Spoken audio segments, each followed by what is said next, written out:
Hey, what's up, guys? Starting a little late, only 3.5 hours late. I appreciate for everyone for hanging in there. Yeah, I've had a weird day, weird week actually. Um, as a lot of you guys know, I've talked about in the past how I got Lyme disease when I was like something like 24, 25. I was in a state of like semi remission for about half a year, last half a year, and the last like 2 weeks, something just happened where I started feeling like all kinds of pain, and then I got really dry skin and whatnot. So I've been having like really weird symptoms. I've been kind of coming and going, but it's all good. I'm gonna see my doctor next week. Hopefully, get some I don't know some kind of solutions to this issue. But anyway, all that is irrelevant to the topic at hand because we're going to be covering Andrew Tate. So I want to do the stream because there's been some. I was kind of done with the Andrew Tate topic. I've talked about a lot. I feel like it's gotten kind of boring. It's just like, okay, let's wait for the court case to play out. But there was some very interesting evidence that was dropped that kind of took my calculus from thinking like, well, I'm not sure if he's guilty or not to, I'm pretty sure I know what's going on here. But anyway, let's. I'm gonna try to analyze it and be as fair as possible. I'm gonna try to be as unbiased as possible and just look at this, look at the evidence, and kind of see where we're at. Obviously, at the end of the day, we still don't know the full story because not everything has been released yet. But we do know some things. Anyway, let's take a look. So I'm gonna share the screen. And this is Willie Mack's channel. He's pretty good. I've had him on the show before. He's a good dude. All right, let's take a look. The Andrew Tate charges showing he's been selling classes on, trafficking, money laundering, and even admitting to manipulation. Lately, we've been covering the Andrew Tate charges showing he's been selling classes on, trafficking, money laundering, and even admitting to manipulating a 16-year-old into working for his cam business when he was 26 years old. But yes, even with all that, it somehow gets worse. The Tates have done nothing but lie and hide evidence saying that there are no charges or claims of abuse. Are they accusing you of using violence or? No. These are only some of the files and transcripts on the Tates. Does this look like no evidence? New evidence has emerged showing that the top members of the war room are also trafficking women, with another one of them being charged as well. It quite literally is a cult, and I'm not using that word lightly. Chat logs from the war room have leaked showing that he is still in the webcam business, explaining exactly how he manipulates women to fellow members, saying she's broke, can't go home, and can't leave the house. Man, I almost sound evil. They continue to lie to their... So what happened was basically there were some new chat logs that came out of communication that Andrew Tate was having in the war room, and this is what he's describing. Fans saying that they're only being charged for things that happened in 2021. We've been accused, like my brother said, of nothing prior to 2021 or 2022. So all of our old videos, old life had nothing to do with this. When the court documents are citing incidents from 2016, 2017, 2018, all the way up until they were arrested in 2022. He had seemingly tried to buy off a Romanian senator, calling her from jail, saying, "So make it clear to them. You will get lots of votes when Tate says you took their side." He has a former Romanian police inspector, Luana, beat the woman when they wouldn't work. Maybe you're not listening because I'm killing you if we don't make money. Hit yourself in the mouth until I arrive because I'll give you another 10. He's been charged with rape, physically assaulting the woman. The prosecution claims he would torture the girls by having his bottom beat them in their newly acquired breast implants by lifting her arm to break the operation, after which she stated that she's not stupid enough to hit her and leave traces. And yes, I will repeat this just like I have in my past 2 Tate videos, it somehow gets worse, as they allegedly have Twitter and Instagram employees in their cult, banning and botting people who criticize them. That I don't know if I actually really believe. This is coming from a war room whistleblower. We have many Twitter employees, we have Instagram employees, TikTok employees. When we want to, we can delete an account. Whatever the perceived attack is on the Tate brand, that the marketing, the post, the tweet, the thread, whatever is purporting, we counter that with our Tate bots. We get big accounts to slander the person that's making that thread. This is a real rabbit hole, so buckle up, because Andrew Tate is not the man he says he is. He can't even groom himself. Unlike me, a real man who uses Manscaped. We're gonna skip. Whenever you need a refresher. And many videos he's posted incriminating himself. I have to fuck her so she obeys me. I don't give a shit about having sex with people. I have now made 2 videos on Andrew Tate going over the charges in the many videos he's posted incriminating himself. I have to fuck her so she obeys me. I don't give a shit about having sex with beautiful women. I fuck them so they listen to me. So there's like the, obviously the screenshots, which is like, okay, are the screenshots real? Are they fake? You kind of have to take it with a grain of salt. But when you see the video, it's like, okay, well, we know this is obviously Andrew Tate. So there's like a, different, let's just say, strength of evidence, that is applied when you're looking at a screenshot compared to a video of him talking. I can get what I actually want, which is not them. It's a means to an end. Every single Bond girl was exploited. That's exactly what I do.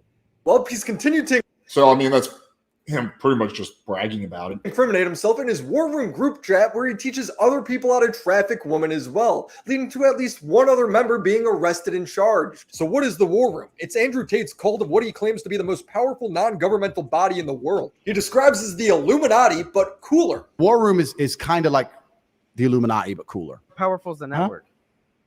I'm alive. Are we allowed to talk about anybody else who's in there? I will never tell you about any of the members, but let's put it this way. I'm still alive, right? So, and there's been serious attempts on my life. The War Room is the most powerful network on the face. Is there actually any evidence of that there's someone's tried to assassinate him? I just feel like this is something he made up. To the planet today, bar governments. Are you trying bar to a keep nation up? state? The War Room is bar a nation state wanting you dead. The War Room is the number one enemy you wouldn't want. Really? Worse than the mafia? Worse than the cartels? The War Room is worse than all those things? Really? I have a hard time believing that. It's worse than the cartel? Really? The fucking Sinaloa cartel is not as powerful as the War Room? Coming after you because they will get you. We are that good. Now, I used to think he was just being hyperbolic here, but it's not just a meme. It's dangerous, especially if you're a woman they target. Now, if you're a new member of the War Room, it's just another way for them to siphon $5,000, $7,000 out of you. The War Room now, it's like when you join it, you're going to be paying the $5,000, but you're not just going to be paying for that. They say that's only your admission ticket. You're only paying to get access to these people. You're not paying to be respected and all that stuff. What you're supposed to be doing is pay for more stuff. As soon as you join, they're asking. So this I can independently confirm. I have a close friend of mine who joined the War Room. Someone who I trust, and this is exactly what he said. It's not like you just paid the $5,000 and that's it. It's there's a million upsells. It's okay, well, if you want to get into this little mini group, you got to pay this amount of money. If you want to, for example, attend the seminars, it's another $2,000. So it's just it's not just $5,000. It's a million upsells. You, it's you got to pay now for the 5 fundamental courses, which I think is $3,000 with a discount or whatever. So $5,000 USD plus $3,000 discount. $8,000 just to get started, and they will continue to gouge you for thousands more. But if you actually stick around long enough and make the money, that's when you'll be allowed in the more advanced courses. In one of the War Room group chats, Andrew Tate is giving step-by-step instructions on how to manipulate girls using his own as examples. In one of the leaked messages, he explained how he would isolate girls from their family by lying. He writes, update on the 2 girls living together. The girl that moved lost her support network at home, cemented her move, talking about staying forever, can't wait for me to come back, etc. So I had to tighten the screw. So I said somebody from her hometown told me that she worked in a sex club. I literally totally made this up from the sky. He then shows the text. So one thing that makes me think these screenshots are real is because it's totally in line with the older videos of what Andrew Tate was saying. It's very congruent with the older videos. Accusing her at 10:40 and then ghosting her for 20 minutes as she panics. He says, started calling her a liar and threatening to kick her out. But the real goal here is for her to agree to never go anywhere without me, not even her hometown. He then shows his messages with her. You are never going back to Timisoara without me. Understand? And she replies, yes, I understand. He then posts more text messages showing how he's broken this girl down, all through lying, I might add. Andrew, please tell me that this is a joke, because I really don't want to believe that you mean what you're saying. I'm freaking crying alone in a room, and you think I'm not serious? Where am I now, Andrew? Here? Why? Because I am serious. I've left everything and everyone behind. For who? For you. Andrew then writes in the War Room, I need her working, not visiting friends in her hometown. So I'm putting nails in that coffin, saying my people are talking bad about her. So Andrew Tate is admitting and teaching how he gets a girl to fall in love with him, systematically tears her apart from her family and friends, all for the purpose of bringing her to Romania so she works on webcam for him. That is textbook human trafficking according to Romanian law. And if the girls didn't work or didn't pull in enough money after they moved. So one thing I was wrong about in the past is when I was doing Andrew Tate videos, I was saying that for something that qualifies human trafficking, there needs to be coercion, fraud, and physical violence. But actually, according to Romanian law, it's not all 3 of those. It's just one of those. So it's just fraud. So for example, if I get a girl from Germany to move to Romania, let's assume I live in Romania, and we start a cam business, and let's say I lie to her about the money, that would in of itself qualify as human trafficking according to Romanian law because there's an element of fraud. And Andrew himself has admitted to frauding girls based on taxes. So the definition of human trafficking is a lot looser than I actually thought it was in the past. So that's my mistake, something I didn't really realize because, again, it gets confusing because we're looking at Romanian law, not really U.S. law. moved in, the Tates would have Georgiana and Luana, their assistants, beat them. They're being charged as well. These are transcripts from Tate, the Romanian FBI, showing them threaten a girl, saying, maybe you're not listening because I'm killing you if we don't make money. Punch yourself in the mouth until I arrive because I'll give you another 10. Andrew Tate would encourage his victims to get breast implants, and if they didn't reach their numbers, he'd make Georgiana pull at the stitches. The prosecution writes, there's no medical documents of the physical violence because the defendants acted cunningly, without leaving traces. For example, from one of the victim statements, it appears Georgiana, to avoid leaving traces of violence on the body of one of the girls who recently undergone breast implants, would lift her arms to break the operation, after which stated she's not stupid enough to leave traces. To anyone who's still skeptical about the human trafficking charges, I beg to ask, what else would you call this? He'd manipulate the girls into falling in love with him with promises of marriage. I want to know if you're committed, serious about marriage. He'd then divide them from their family and friends through lies. I said somebody in her old town told me she worked in a sex club. I totally made this up. I need her working, not visiting friends from her old town. And then when they got nothing left, they move in with him where he traps them inside the house. So I end up with all these chicks just stuck in their house, sitting there, bored, completely in love with me. And of course, they don't go out. They're not allowed out. You stay in the house. You don't go nowhere. You're not, no restaurants, no clubs, nothing. Where they would be beaten, tortured. That part was like weird as fuck. But it's like, okay, I understand obviously why you wouldn't want your girl going to a club or something like that, because then there's potential of cheating. But like, really, she can't like go for a walk or like get food? Like that to me also sounds pretty shady. By Georgiana and Luana. And he knows what he's doing is wrong. He proudly states in the war room, another element, since she's moved in, she's been fed, but nothing else. She's broke, can't go home, and she can't leave the house. Man, I almost sound evil. And the worst part is, other members of the chat love it, posting themselves doing the same thing, bragging about how much money they're making from OnlyFans. Fake convo with G, me pretending I love her, G speaking sense. Posting targets of what women they plan to get next. This is the next target. We'll start the groundwork tonight and keep you all updated. She passed the PhD test. Ready for another masterclass.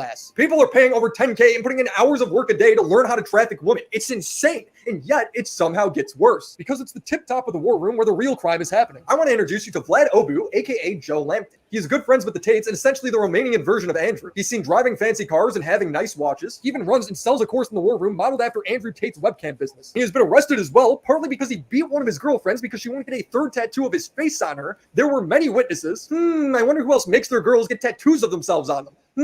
I can't quite put a finger on it. And guess what? He's also been charged with human trafficking. Dicot prosecutors say the alleged victims were trained by beating or psychological terror until the leader of the group considered that they had become as obedient as dogs. According to Dicot investigators, Vlad Obu would have used his public image to seduce several girls through the so-called lover boy method, most of whom were without financial means. Once caught in the net of Obu, the girls ended up in video chat studios open in Bucharest, Ilfov County. The same county Andrew and Tristan were found trafficking women. Dicot even seems to refer to the same organized crime group that Andrew and Tristan Tate have been charged with creating. Dicot has reported that 31 people have been picked up and investigated in this operation. It is so much bigger than people realize. I want to bring you back to a line from Andrew Tate because it's about to get real different in a moment. Bar a nation state wanting you dead, the war room is the number one enemy you wouldn't want you coming after you because they will get you. We are that good. A big reason why Andrew Tate is so screwed right now is because Dicot's been monitoring his phone calls without him knowing. Well, Andrew Tate must not be that smart because for some reason he thought his phone calls in jail wouldn't also be. Yeah, and I know I'm kind of like just letting this video play out a lot, but honestly, it's pretty self-explanatory. I'm not going to just comment for the sake of talking. I'll just comment when I feel like I have something to add. There will be quite a few times where we'll add something, but yeah, I want to let this video play a little bit. Monitored. Without realizing that Dicot prosecutors could monitor these dialogues, Andrew Tate got in touch with a trusted woman who was supposed to contact George Simmons, who's a member of the Assembly of Deputies in Romania, and a Romanian senator, Diana Sosaka, to convey to them that if they stood up for them in the public space and the Tates are let out, they will be rewarded. Keep in mind that this has been translated from English to Romanian and then back to English, so some things might read a little weird. Tate says, also, Anna, there's a guy called George Simmons. He's a protester or something. He's on Facebook and is always posting about stuff. She says, oh yes, I know. He says, talk to him and anyone else like him who doesn't like the corruption in Romania, and understand that if he helps us, he will be rewarded. Talk to him and tell him this case is shit. They're Americans. They're making Romania look bad. Dicot is corrupt. She says also Senator Sosaka. She's also a lawyer, and she fought against the COVID restrictions. So I don't know if this is like actually proof of bribery. I think there needs to be some kind of money exchange. This is more just like lobbying, which happens in the U.S. all the time, but let's keep playing. You remember her now? And Andrew replies, yes, both. He then says, put them in and tell them that Dicot is corrupt, and that is very bad for Romania. It's very bad for the image. These guys are innocent. Look here. They're the victims. If you side with the boys, when the boys get let out, they'll make sure you're rewarded for telling the truth. And another one. Oh, you'll get rewarded. That's the key word. But in America, I don't know how it is in Romania. In America, this would not qualify as bribery or corruption because it needs to be pro quo. So there needs to be like an exact dollar amount. Like we will give them $5,000 cash or something like that. So in America, this would not qualify. Like this would be okay in America, basically. This would not qualify as corruption or bribery or whatever. Fire tap to his cousin Luke, he says, make it clear to them. You're going to get a lot of votes when Tate says you were on his side. How insane is that? He felt comfortable openly saying that he was going to bribe Romanian politicians from a jail. Yeah, that is like super duper dumb. But I could see it just because of all the videos he has where he likes basically self-snitching. It's like, is it really that unforeseeable that a guy who has self-snitched on himself and said a lot of things publicly that he shouldn't have would try to call from a jail cell, especially if it's like not technically illegal? You know, I don't know. Not only that, but a whistleblower has come forward claiming that they have Twitter and Instagram employees in the war room working for them. The interview was done by the news movement, and the whistleblower is the person who helped create and run CobraTate.com, as well as Andrew Tate's Twitter. He's proven that he was part of the war room by We're actually going to listen to that thing in full right after this. leaking messages. We have many Twitter employees, we have Instagram employees, TikTok employees.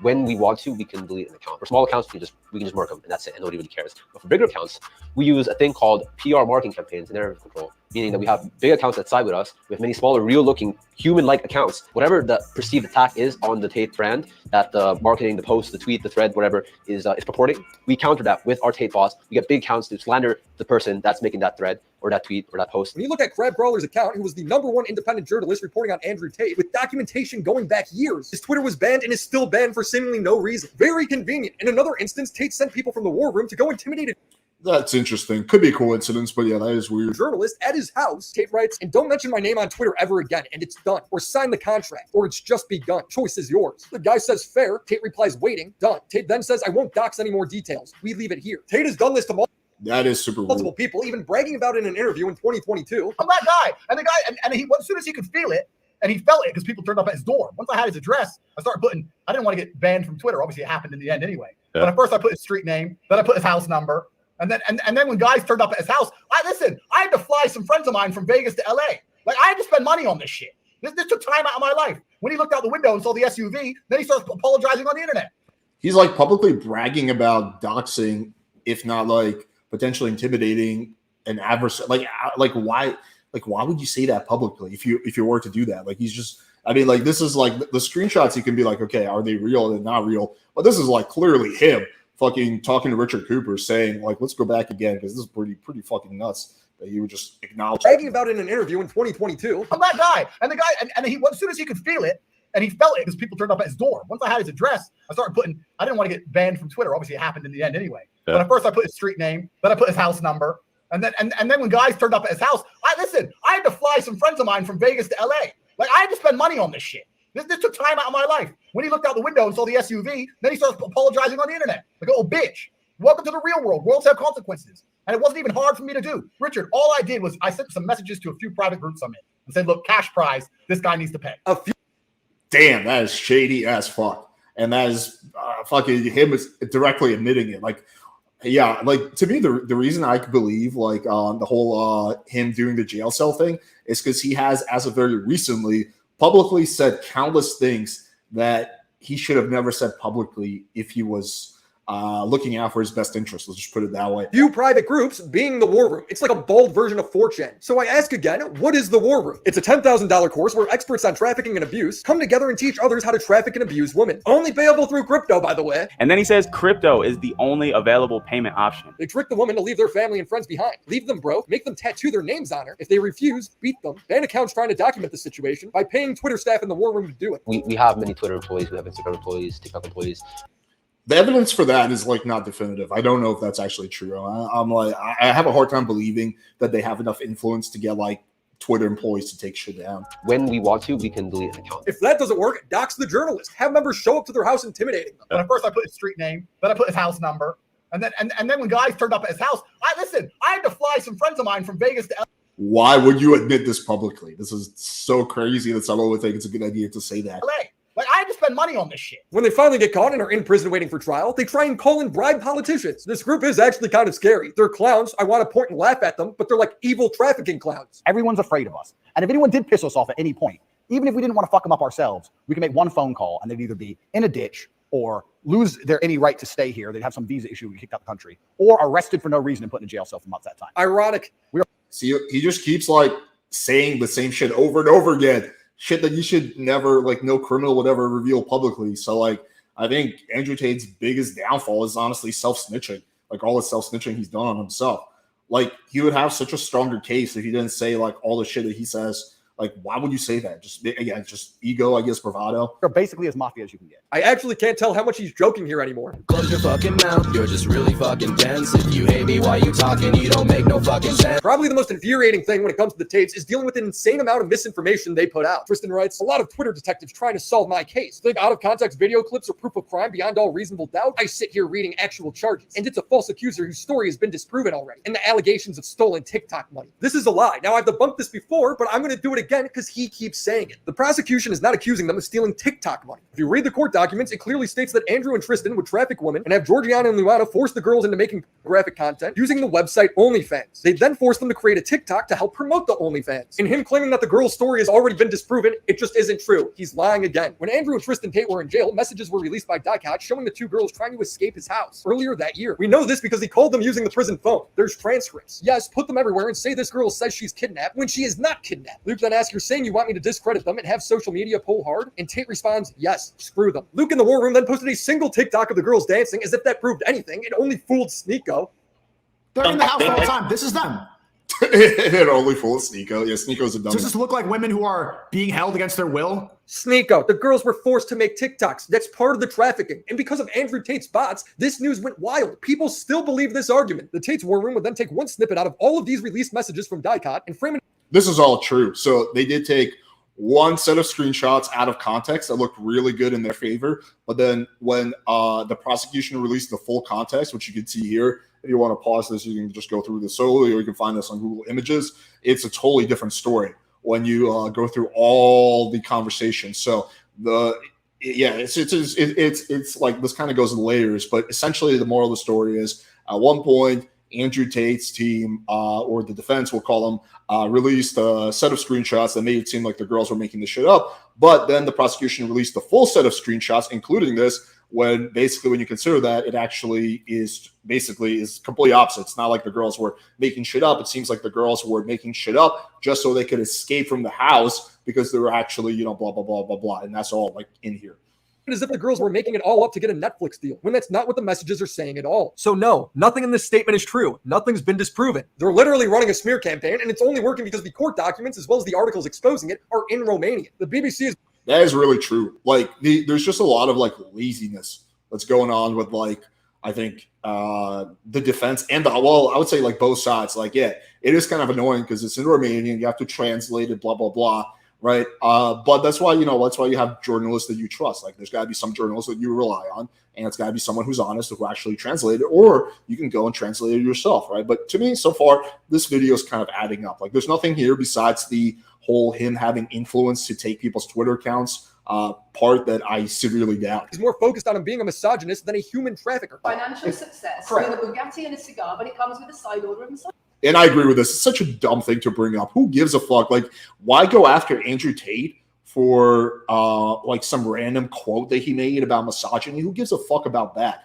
Like, I would focus on the inconsistencies between the evidence and what he's saying. Like, that to me seems like a much more interesting angle.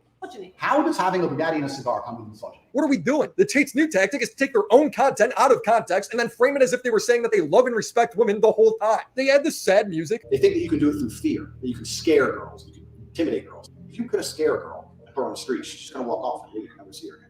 She has to respect you and love you and want to work with you. And that's done through PIM, positively inspirational, motivating person. It's through positive.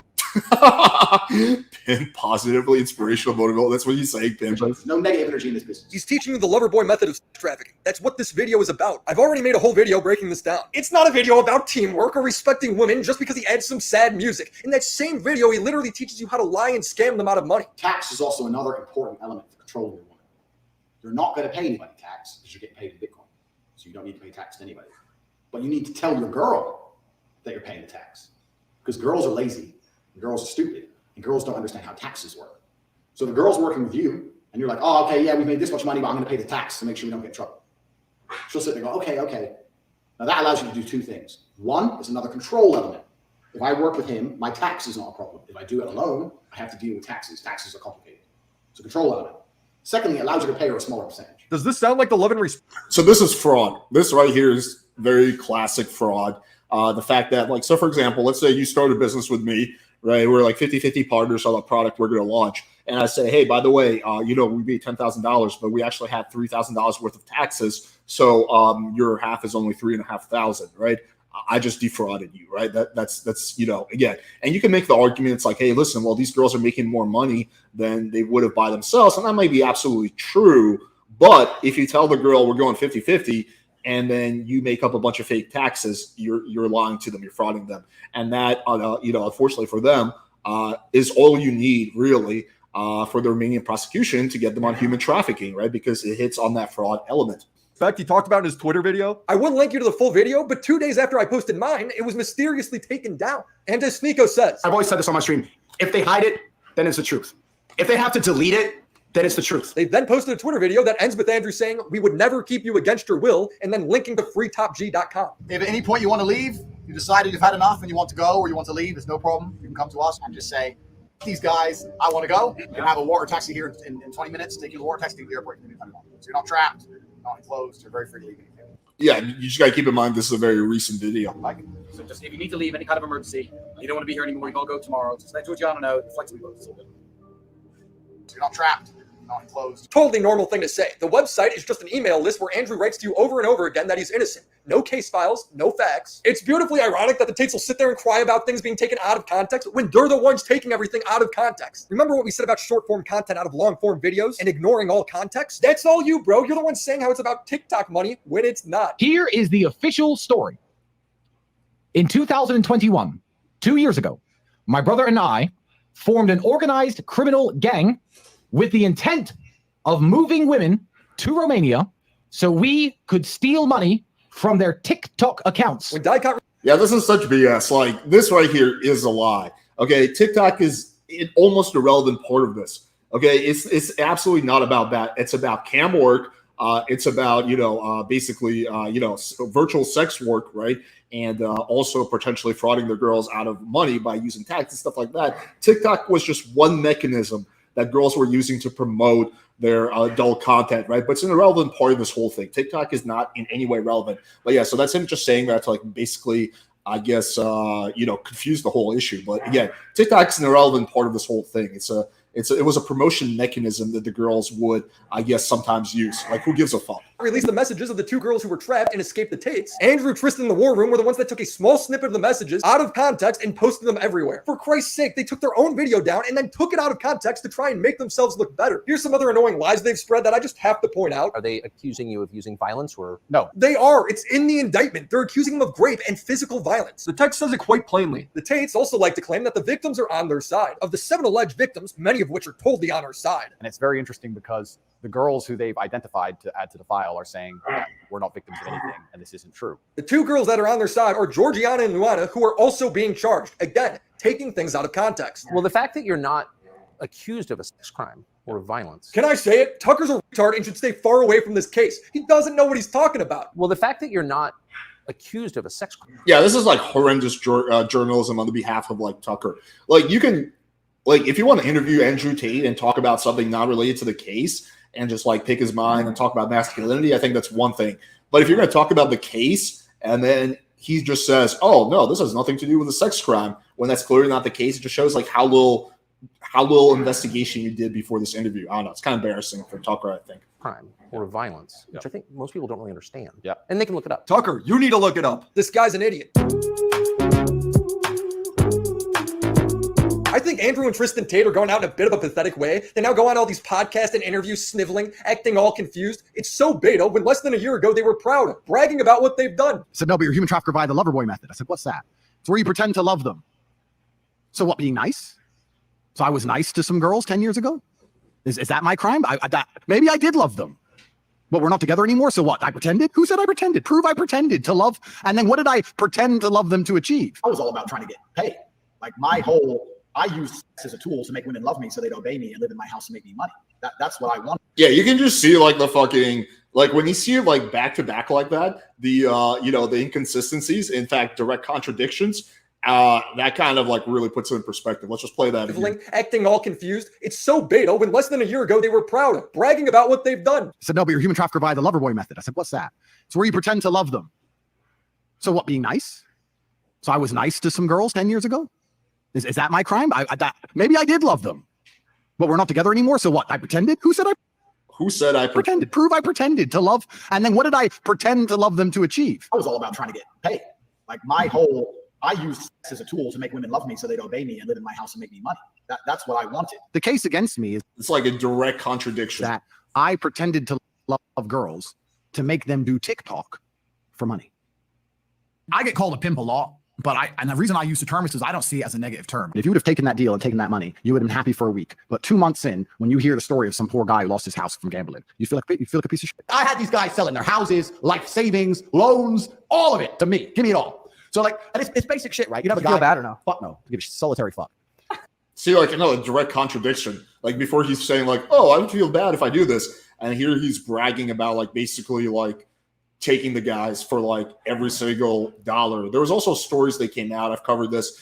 I don't know. I guess, like, with the whole Andrew Tate story, there's, like, different things that, like, resonate more with different people.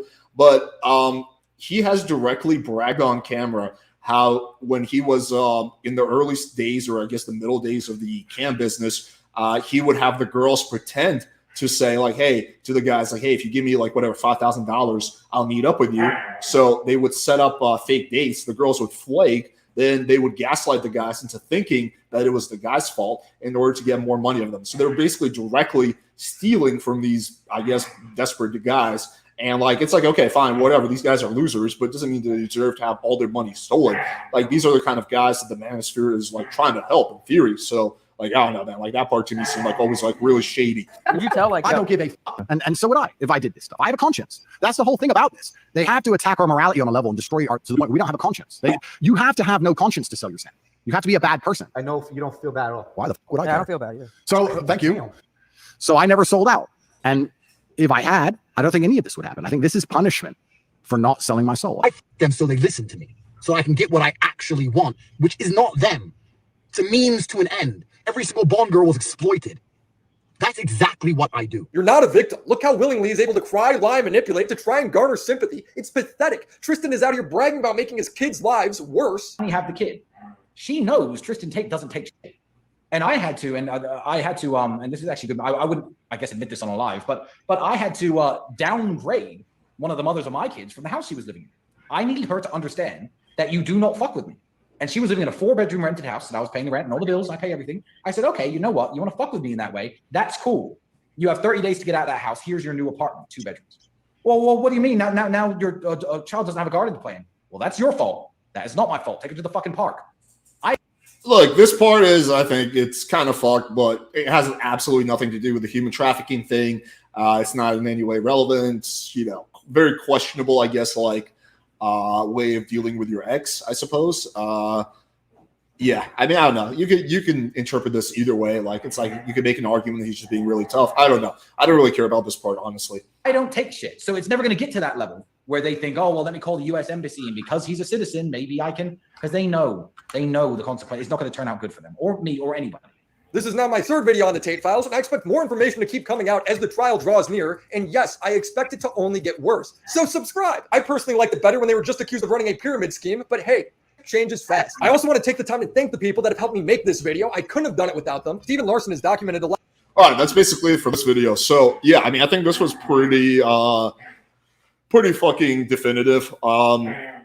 I would need to see, like, if someone can point out how part of this was fake, that I'd be totally happy to change my perspective. But I watched a good amount of like other videos on this topic, so this wasn't like the only video I watched on this. And people who like went to the primary sources, and everything here seems to be pretty real. Let's actually next move on to the War Room Insider interview. Look, you see Rhaegar going crazy with his friend.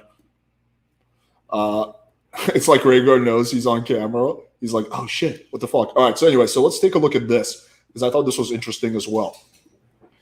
Now, there's also 2 random things I want to point out. There's 2 random lies that kind of stick out to me about the Tates. The first one was when I interviewed Tristan, just out of like shits and giggles, I was asking him like, hey, you know, what, you know, how is it that, you know, you have a full head of hair and your brother's bald? Right? Like, is it like, you know, is there some kind of routine that you're following? Like, again, I was just asking. He's like, oh, no, Andrew's not bald. He has a full head of hair. He chooses to shave his head like that. And I was like, wait, really? Andrew is not bald. He like actually chooses to shave his head like that. And Tristan's like, yeah. Well, as we saw after they got released from jail, Andrew clearly has hair loss, which again, I have hair loss. I'm not faulting for that. It's just like a weird thing to lie about. The second weird thing is Andrew has said multiple times he was like the chess champion for under 16 league. This guy, Willie Mack, actually called the chess league, and they're like, no, he was not a winner. And this is from someone who actually knew his father. So it's like these weird little lies, which make me think like, okay, well, if you're lying about all these little things, what are some bigger things that you're potentially lying about? So yeah, I just want to point out. But the hair thing is like, you can go back and watch my interview with Tristan. That's 100% true. It's such a weird thing to lie about. Okay. Thoughts on Michael's chain? Continue to defend the Tate. Seems kind of strange due to his anti-conspiracy stance, importance, place, and logic and evidence. I guess status truth. I don't have any perspective on it. I don't know what talking points Michael Sartain says. Maybe he has a different opinion. Maybe, I don't know. Maybe because of his relationship with them, he's trying to see the good in them. I don't really know. I mean, there's people who I like, who I disagree with on this topic. So, yeah, I mean, I don't know. I don't know what to think. I'm not in his head. I don't know what he's saying. Who's the new dog? Oh, that's just Natty's dog. Luna. She's Natty sleeping over, so her and Rhaegar are going crazy. They're basically BFFs. All right, let's take a look at the next video. I don't want to delay too long. Okay, so this is going to be War Room Exposed. The Illuminati, but cooler. I was both working for Tate and I was inside of the war. They trusted me. The War Room is the most powerful network on the face of the planet today. I made the millions, countless millions, and you're basically part of the cult. The cult that is the War Room. The War Room is collapsing. It's not what it used to be.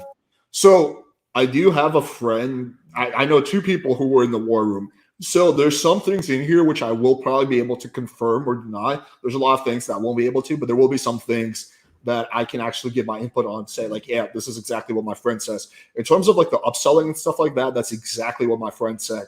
Because I was like, I was kicking around the idea. I was like, yo, it's $5,000. If it's something that really helped you, it's not the end of the world. Or maybe I could do that. He's like, yeah, but it's not just $5,000. There's like constant upsells. It's like, closer to $10,000, and that just depends on how much shit you get. And I'm like, oh, okay, yeah, this is not just a $5,000 thing. Andrew Tate sells his War Room as a secret society that makes its members rich and gives them access to the global elite. The War Room is the number one enemy you wouldn't want coming after you, because they will get you.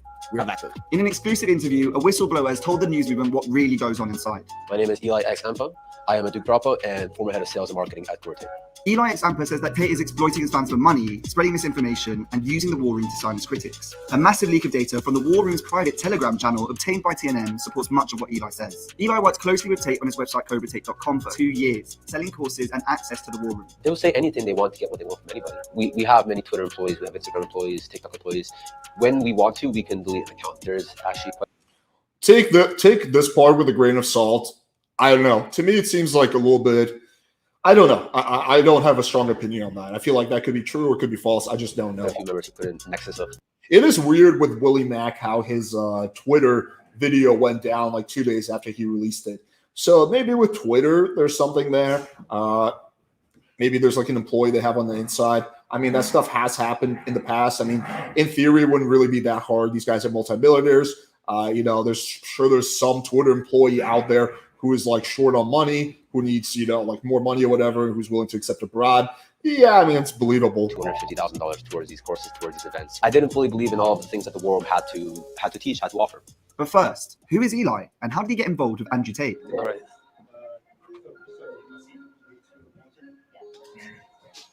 Well, so COVID happened around 2020. Everybody got sent home from college in America. So I went back to Canada. And I started searching up people, starting to manage to rep the space, et cetera, et cetera. Then I found Tate, got some of all his videos, and I spent some of my last money to join the War Room. And that was it. I just thought he's the truth. He's the G. And he was sort of like an aspirational figure for what I believe was a good idea to be like. It wasn't expensive back then. The War Room was about like $1,400, $1,500 US, something like that. How much does it cost now to join? $7,979 USD. So it's gone up quite a bit. Yeah. At the start, I thought it was amazing. It's like, wow, all this knowledge, all this information. I'm learning about mindset, I'm learning about all this stuff. And I mean, I'm 20 years old.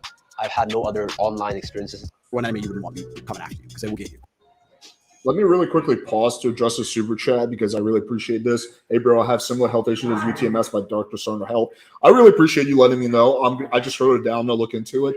Yeah, I really appreciate like anyone who like is kind enough to like think of my health and whatnot. It means a lot. Rhaegar, shut up. What are you? Jesus Christ, he's just going crazy. Rhaegar's wilding out.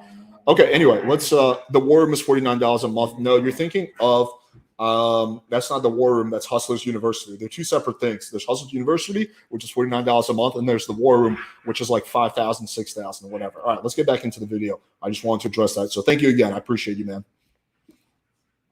Well, so COVID happened around 2020. Everybody got sent home from college in America. So I went back to Canada, and I started searching up people, starting into managed rep space, etc., etc. And then I found Tate, consumed all his videos, and I spent some of my last money to join the War Room, and that was it. I just thought he's the truth. He's the G, and he was sort of like an aspirational figure for what I believe was a good ideal to be like. It wasn't expensive back then. The War Room was about like $1,400, $1,500 US, something like that. How much does it cost now to join? $79.79 USD. So it's gone up quite a bit. Yeah. At the start, I thought. So the price of the War Room has gone up quite a bit. I can confirm that. It was amazing. It's like, wow, all this knowledge, all this information. I'm learning about mindset, I'm learning about all this stuff. And I mean, I'm 20 years old. I've had no other online experiences and stuff. I'm very, very impressionable. So I took basically everything that says gospel at the beginning. Eli was 20. He spent all of his money to join the War Room. It's essentially a bunch of Telegram channels where Tate fans can connect, discuss their interests, and have a direct channel to their hero. But Eli says it's a cult. It's a gradual process. It's not overnight where someone becomes indoctrinated into the cult that is the War Room. It's a slow process. And it comes like a thief at night. You don't even notice it. Next thing you know, you're going to all the events and you're basically part of the cult. You would describe the War Room as a cult? It's what they've called themselves in some of the events, some of the meetings. The War Room is a private network. That's the most I can say. Kind of imagine the Freemasons of old. Cult, I would say it's a negative word because that means it removes your individuality, it removes your humanity. It means you're part of a cohort in which you have no say in the way things are going in there's agenda, and you're no longer human. You're part of a machine. And I don't think that's the right way that humans should live. You describe your journey to working for Cobra Tate as through the War Room. Yes. Was that similar to other people who you, like your colleagues, for instance? Almost, I'd say about 98% of all people who work for Tate are also inside the War Room or have gone through the War Room first, and they were vetted as to what kind of individual they were before they were hired. Very rarely we hire anybody outside because we just. That part is actually like fairly normal. Like at PWF, I think like not 98%, but maybe 70% of the people I hire are people who like went through my mastermind group because I just, just because at that point, like I know who they are, I know a little bit about them, which gives them an edge over like some random person at Upwork.com. Just don't need to. So I got hired in July 2021. It was mostly online, me and back and forth. Most of my communication was me and Luke. He runs everything. He'll run the bigger team. He'll oversee the marketing team. He'll oversee the sales team, manage that. But he also had access to Tate and his brother, Tristan. Also, there's some group chats with Tate as well. Tristan less so. Tristan does other. I mean, yeah, here's a photo of them together, so that's pretty legit, I guess. He's not so involved in the operation as Tate, and yeah, I mean, this if you have any doubt about whether this guy knew Andrew Tate, I mean, that's him right here. So clearly he knew the dude. All the operation as Tate and Luke is. You had access to the Twitter. I did, yes. I would respond to DMs from people and tell them things. So your job was to try and get more and more people to sign up to Hustlers University at the War Room, absolutely. Would you be supervised when you were using that? No, they trusted me. Eli knows Tate's online sales strategy from the inside. Tate is a figure which you see and you're like, wow, he's a top G, he's a good guy, he's 4-time kickboxing world champion, blah, blah, blah. Surely he gets the best girls. He tells you, yes, you can become like me. I was poor, I was out of shape, I was all these things, and then I became this through sheer hard work and effort. I'm like, okay, cool, yeah, that's very viable. Let's follow Tate. And it's kind of hard. You can't really beat a Bugatti. Not many people have a Bugatti that's like $5 million. You can't beat kickboxing world champion. So like, okay, I am forever inferior to Tate because these are the metrics that I value and I hold are important. So you're forever in this complex where you're inferior to Tate and you're always learning from him. You're always in a subservient role and that you need him. He makes you dependent on him because who else but the top G, right? So would you describe the way in which you were marketing Tate's product as kind of preying on male insecurities about getting girls? Absolutely. That's all it comes down to at the end of the day. I think a lot of men are looking for that content and they fall deeper and deeper into the Tate propaganda machine, and that's just how it goes, right? That's how we designed it. It costs almost $8,000 to get into the War Room, but for many members, the huge sum spending doesn't end there. So you join the War Room, you pay a set price, and then there are events. That is pretty crazy. You pay $8,000 to join this thing. $8,000 is like it's like half the price of a car, and you still have to pay for extra shit like events and whatnot. So what does it really get you? It gets you access to a Telegram group. Like, I don't know, like for like, if I was going to charge $8,000 for something, I want the product proposition to be pretty clear. Like, hey, you're getting, 40 hours a month from me. You're getting this, this, and this. I don't know. I mean, again, this is, they're entitled to charge however much they fucking want for their product. I'm not going to shit in the business for doing that. But, from like, as a business person in a similar industry, like looking down, like, damn, like that's fucking, it's a little much. And they make a lot of money off the back end of the events. If you speak to a salesman, they'll be like, the warm's complete. You don't need to pay anything. There's no obligation to buy anything once inside. And technically, there is no obligation. So the War Room offers members other courses which cost even more money. And the leaked chats we've got hold of back this up. The operator course, for instance, is offered for £2,000 a head. And it's claimed to have had 300 plus graduates. So that's 600 grand in income. And the margins are actually really, really huge because some of the events maybe cost $500, maybe $1,000 per head. And my friend confirmed this. Every event costs money. It's not like you join the War Room and you get access to free events. You still have to pay for every event you go to. To run it, and they'll charge you $12,000, $18,000 on the back end. So times that by like 40 or 50 people, those are money to be made. These courses are marketed by other high-ranking members of the War Room. Why? Eli says that half the money is given to Tate and the rest is divided between the leadership. And we're talking about some large figures. There's actually quite a few members who put in excess of $250,000 towards these courses, towards these events, which is a lot of money. The best customers in marketing are repeat customers. Eli makes wild claims that the War Room can influence social media companies to control the narrative around Tate. They even use botnets, he says. We have many Twitter employees, we have Instagram employees, TikTok employees. When we want to, we can delete an account. But our preferred method of choice, because deleting is kind of harsh. For small accounts, we can just mark them and that's it, and nobody really cares. But for bigger accounts, we use a thing called PR marketing campaigns and narrative control, meaning that we have big accounts that side with us. We have many smaller, real-looking, human-like accounts. So if you tweet something against Tate online, both big accounts with ties to the War Room and smaller bot accounts will challenge you with a pro-Tate narrative. Whatever the perceived attack is on the Tate brand that the marketing, the post, the tweet, the thread, whatever is purporting, we counter that with our Tate bots. We get big accounts to slander the person that's making that thread or that tweet or that post.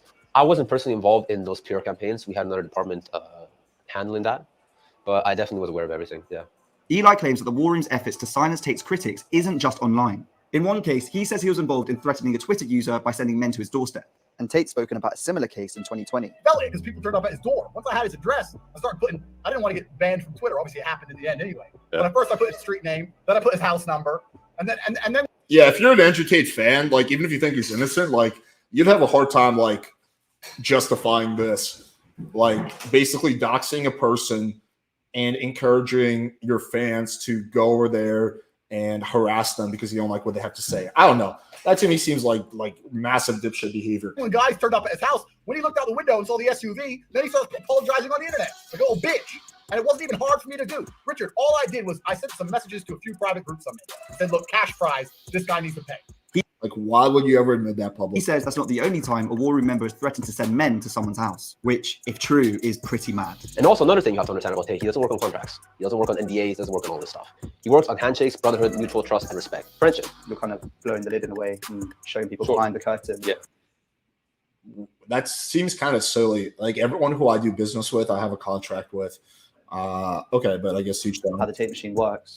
Why now? I was part of the War Room and Covert Tate team working. I quit Covert Tate team and we left amicably. I didn't fully believe in all of the things that the War Room had to teach, had to offer. So I go inside of the rooms and I start reading the chats and I see really, really misleading advice from some of the members inside, especially leadership. So I go and counter it, and I counter it in a way where I kind of make them look silly, to be honest. Like I go in better, so then these guys kick me out, and I guess that was it, right? I got kicked out. I reached out to Luke and I asked him, what's the reason for why I was kicked out of the War Room? This is very, very unfair. And he told me I was acting in bad faith. How could I be acting in bad faith? I made the millions, countless millions, and I got paid.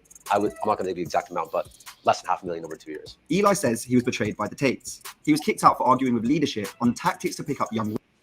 Okay, it's okay to bang non-virgins. Just don't pretend there's something they're not. Loads of girls you will never get. Doesn't matter who you are, Iggy, T, or Tate. Social status, money helps, of course, but if you feel a connection, that matters more. It's why you see brokies with dimes. It's okay to bang non-virgins. Just pretend there's something. Yeah, I mean, this is all fine. Women, specifically virgins or girls with low body counts. Eli claims that this my only issue is you misleading men to coping for not being able to find virgins. If you want to fuck non-virgins, all the power to you. Understand you found a new methodology and excited about it. 3 months is not enough time to even begin to judge the efficacy of that system. You're arguing against the decades of experience being present in this room. I mean, like everything he's saying is based on male concern of how to pick up young, sexually inexperienced girls. Virgin and haven't been with a man aren't the same thing, by the way. I don't think it's much of an argument. Everyone wants a new out-of-the-box Ferrari. Can one of them more miles? Less close to new possible can be ideal. I think every man will agree with that. I would disagree with that. I don't. Where's this idea that you want a virgin? I mean, you probably don't want a girl with a high body count for sure. I understand that. But I fucked virgins, and it's a pain in the fucking ass, man. They're bad in sex. Their vaginas are way too tight the first time. They get very clingy. Typically, they have like past emotional issues. Like, I don't know where this idea comes from that like virgins are like the ideal. Is a major selling point in the manosphere. Virgins were always coveted throughout history. I don't think it's the wrong thing. As long as you operate within the legal constraints of what is legal in your country, then I don't think there's anything wrong with desiring that. This kind of idea of like younger women, for instance, that they have less experience, so there's less complication. Isn't that potentially suggesting that you would be able, in a way, to kind of program a woman because they're inexperienced? Duh. With great responsibility, with great power comes great responsibility, right? Andrew Tate is currently facing charges of human trafficking, rape, and forming an organised crime group in Romania, which he denies. This criminal case is related to his previous business in webcam pornography. And the War Room leaks show that many members are pursuing businesses in webcam pornography. Do you know much about Tate's experience in the webcam porn business? Was that anything you guys ever spoke about? Yeah, that is not like a really good field to encourage people to pursue for so many reasons. But like, if the whole idea, this is kind of one of the things that annoys me about the red pill and whatnot. They talk about these girls who are in like OnlyFans, like these 304s. These girls are, are ridiculous. We need to get away from them. But at the same time, they create these girls by taking girls who have no experience in the cam industry, getting them to do cam work. So you hate the girls that you're creating yourself. This would be like me constantly complaining, like, yeah, guys, it fucking sucks when guys, they have good Tinder profile photos. Like, this is fucking BS, like people shouldn't be using professional photos. But then you see my videos are telling people to take professional photos. So it's like a big contradiction I've seen in the red pill for a while. It's not just exclusive to the Tates. I see this commonly all the time.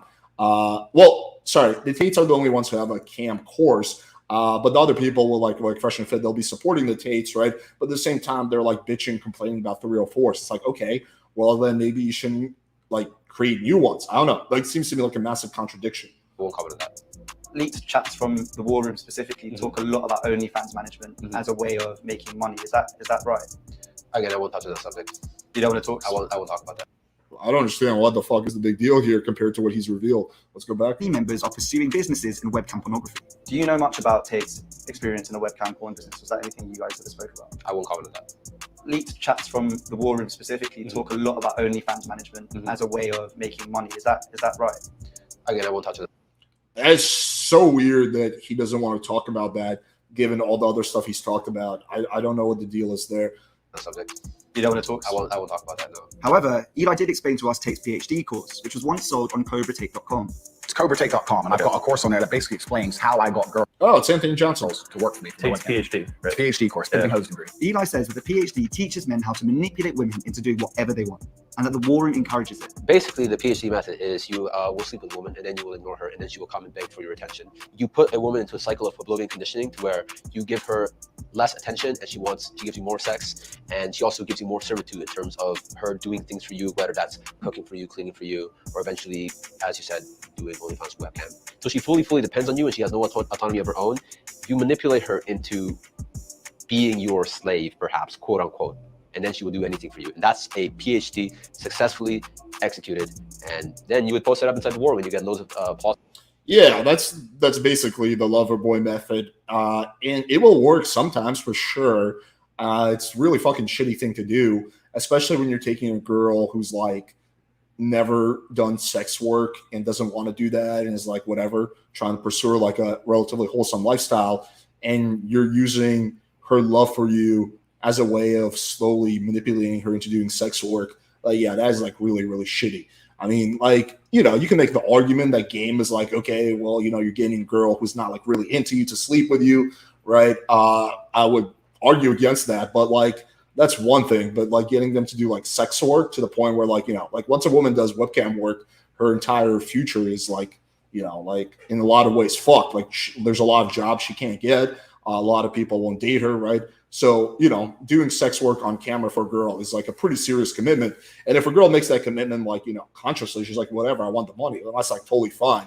But if she's like kind of like tricked into it, that's not ideal. Versus doing the right thing, which is have a wholesome relationship with her based on trust and respect, which I think is the correct way to do things. Leaked chats from the War Room's private PhD chat room, now obtained by TNM, show Tate teaching other War Room members how he gets girls to webcam for him.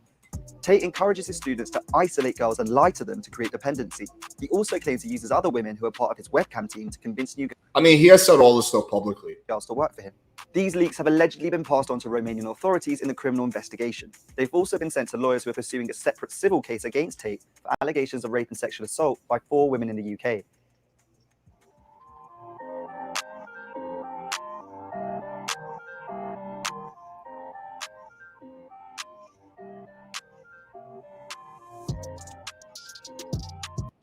Well, if he was just an affiliate, why does he have a photo directly with Andrew? I mean, that seems like they knew each other.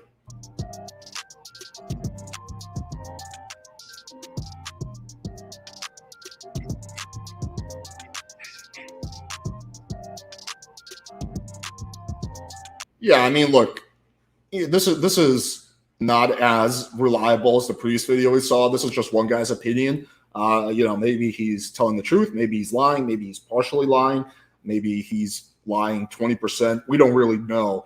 But when you combine it with all the other evidence, then I think, like, if it was just this guy's word, I would say, who gives a shit? This is just some random person. Like, why should we listen to this? But when it's like completely in line with like actual videos of Andrew Tate talking and court documents, that's when it has a little bit more credence. But again, take this, with a grain of salt, obviously, because it's just one person's opinion.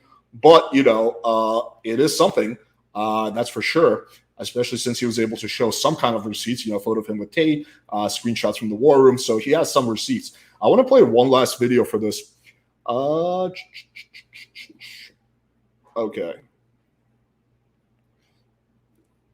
Earlier this week, we got to view the charges levied against Andrew Tate and compared to the evidence that was already publicly available. And what we found was him self-snitching for hours on end, selling an online course for how to traffic women for hundreds of dollars. That teaches basically how I got girls, how I met girls, how I got girls to like me, how I got girls to fall in love with me to work on webcam for me. And then once when he was arrested in late 2022, he started hiding the evidence, lying in interviews. You have said, my job was to meet a girl, go on a few dates, sleep with her, get her to fall in love with me to the point where she'd do anything I say, and then get her on webcam so we could become rich together. No, I've never said that. And even going as far as hiding pages and removing his website from the Wayback Machine. Yeah, I mean, like, that's clearly a lie. Like, he has said that. I'm not one who normally agrees with Sneeko, but I might this one time. I've always said this on my stream. If they hide it, then it's the truth. If they have to delete it, then it's the truth. Then Sneeko agrees with me. This guy is guilty. All of this information is available in my previous video, so if you're out of the loop, that's the place to catch up. And now even more charges have been levied against the Tate in the form of money laundering and trafficking minors. And guess what? He is 100% guilty. How do I know this? Because he won't stop self-snitching. It's all over his $337 course on running a webcam business. So let's start with the new charges. DICOT, the Romanian Directorate for the Investigation of Organized Crime and Terrorism, has now brought 3 more charges to the Tates, that being crimes of money laundering, favoring the perpetrator, influencing statements, and trafficking minors. Now this was... The only one of these charges that I honestly care about is the last one, if true. Like, money laundering, like, I don't give a shit. Like, that wouldn't...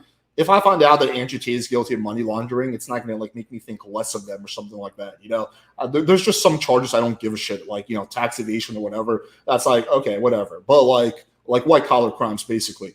But, like, the last one, if that's true, yeah, like, that would totally change my perspective on the Tates. Translated from Romanian, so I want to address the translation error. Google Translate converts the statement to, this case was ordered to be dismissed when it comes to these new charges. Tate fans have been proudly spewing this all over the internet, but that's simply not true. It's just that this specific Romanian word doesn't have a direct translation from Romanian to English, so it incorrectly translates to dismissed. This is a common legal phrase used in Romania for when the prosecution is trying to separately investigate and charge the individual, instead of resolving it together in a single case. This phrase is used in Romanian court all the time. Feel free to look it up yourself. But the Yeah, so as you can see, there's a lot of misinformation coming on the pro Tate side. charges are coming, and Andrew Tate is definitely guilty of at least one of those things, that being trafficking minors. Or as far as Andrew admits, one minor, that being Tate's bottom bitch, Vivian. You, your bottom bitch, the new girl, go out for a nice dinner.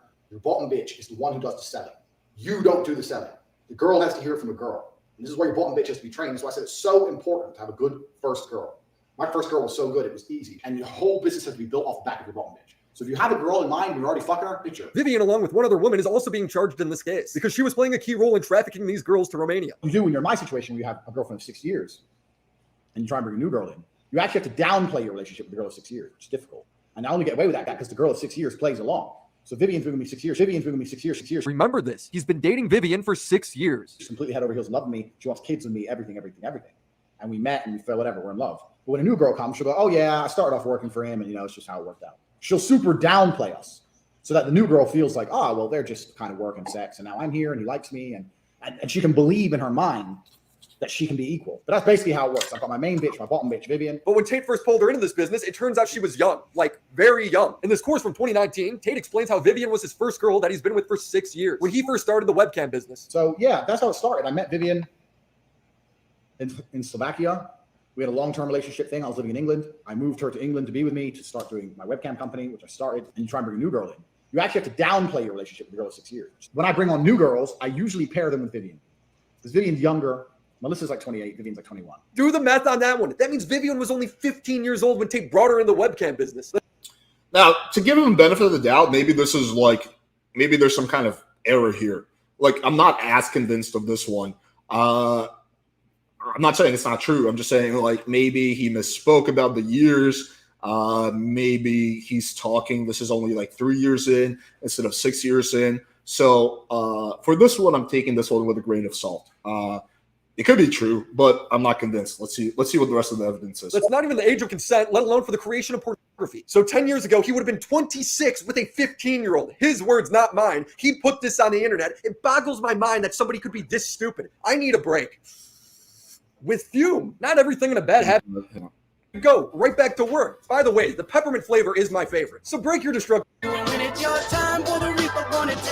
are a ton of people, including the Tates, claiming that they aren't trafficking anyone because women love them. Endless women support us. But that isn't a very good defense because of the 2 webcam girls siding with him. Both of them are being charged. That is true. There are women who support them. I don't think that means anything. As well, and for a very good reason. These are transcripts leaked by the prosecution of the Tate's webcam WhatsApp group chat. The prosecution, as well as one girl, are claiming this took place right before she was beat and raped. RL is a former policewoman and Tristan's assistant who is also being charged. And G is Andrew's bottom bitch who is also being charged. PI is the victim that is sided with the prosecution. And Andrew Tate is Andrew Tate. You were free tonight to sleep. Don't rub the mint. So you can be arrested tomorrow, Saturday, and Sunday for the weekend. The policewoman says, so there's clearly no longer a problem for recovery. The victim responds, you mean, but I didn't say I'm not going in today at all. The former policewoman then asks, well, how much did you have to recover so far? Don't bewitch me because you didn't do anything today. Andrew then chimes in, did you tell the new hooker that you made a lot of money? The bottom bitch then says, you see, we split on OnlyFans. G takes O, I take you. Maybe you're not listening because I'm killing you if we don't make money. Punch yourself in the mouth until I arrive because then I'll give you another 10. Okay, to give him another, if I'm going to play devil's advocate,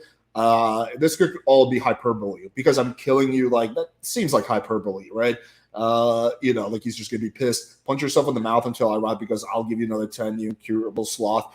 Yeah, like you can interpret this as hyperbole or you can interpret it as a threat. Again, I'm less convinced about this stuff than some of the other stuff we've seen. You incurable sloth. I'll break you when I get there. The girl then asks, what did I do? Policewoman replies, you have 1 hour and 10 minutes to disappear. The victim then asks again, but what did I do? And the policewoman answers, better said, what did you do yesterday for an hour? You're 20% down 4 days since you posted. The bottom bitch. Oh, this is not Andrew. This is the Vivian chick or whatever, the one of his bottom bitches. Okay. Then jumps in. I'm waiting for the money yesterday. And the former policewoman ends it with, well, if Andrew looks to see if you posted TikToks, you won't even have time to pack. You're flying off the balcony straight away. So when they're sitting there claiming all these girls are siding with them, that's just not true. It's only the girls being charged as well. I want to take a moment to address the comments that many of the Tate fans have been leaving, claiming that what the Tates are doing isn't human trafficking. They say, man, this concept of human trafficking is so dumb. Apparently working for webcam because you fell in love is now manipulation. Like girls can't think for themselves now. It's like making a girl fall in love with me and then telling her to jump off a cliff. And where the F are they being trafficked to? Romania. Well, actually, making a girl fall in love with you, telling her to jump off a cliff, and she commits suicide, you would be guilty of manslaughter. So, yeah, that would be illegal. Specifically as various properties in Ilfov County. Because putting girls who are in love with you on webcams is not human trafficking. It is very clearly human trafficking under Romanian law. Criminal offenses, Section 1. It is an offense for anyone who recruits a person by the means of fraud or deception for the purpose of exploitation. So, fraud or, so here, let's go. Other forms of coercion, of abduction, fraud, of deception. So yeah, just the fraud element alone is enough.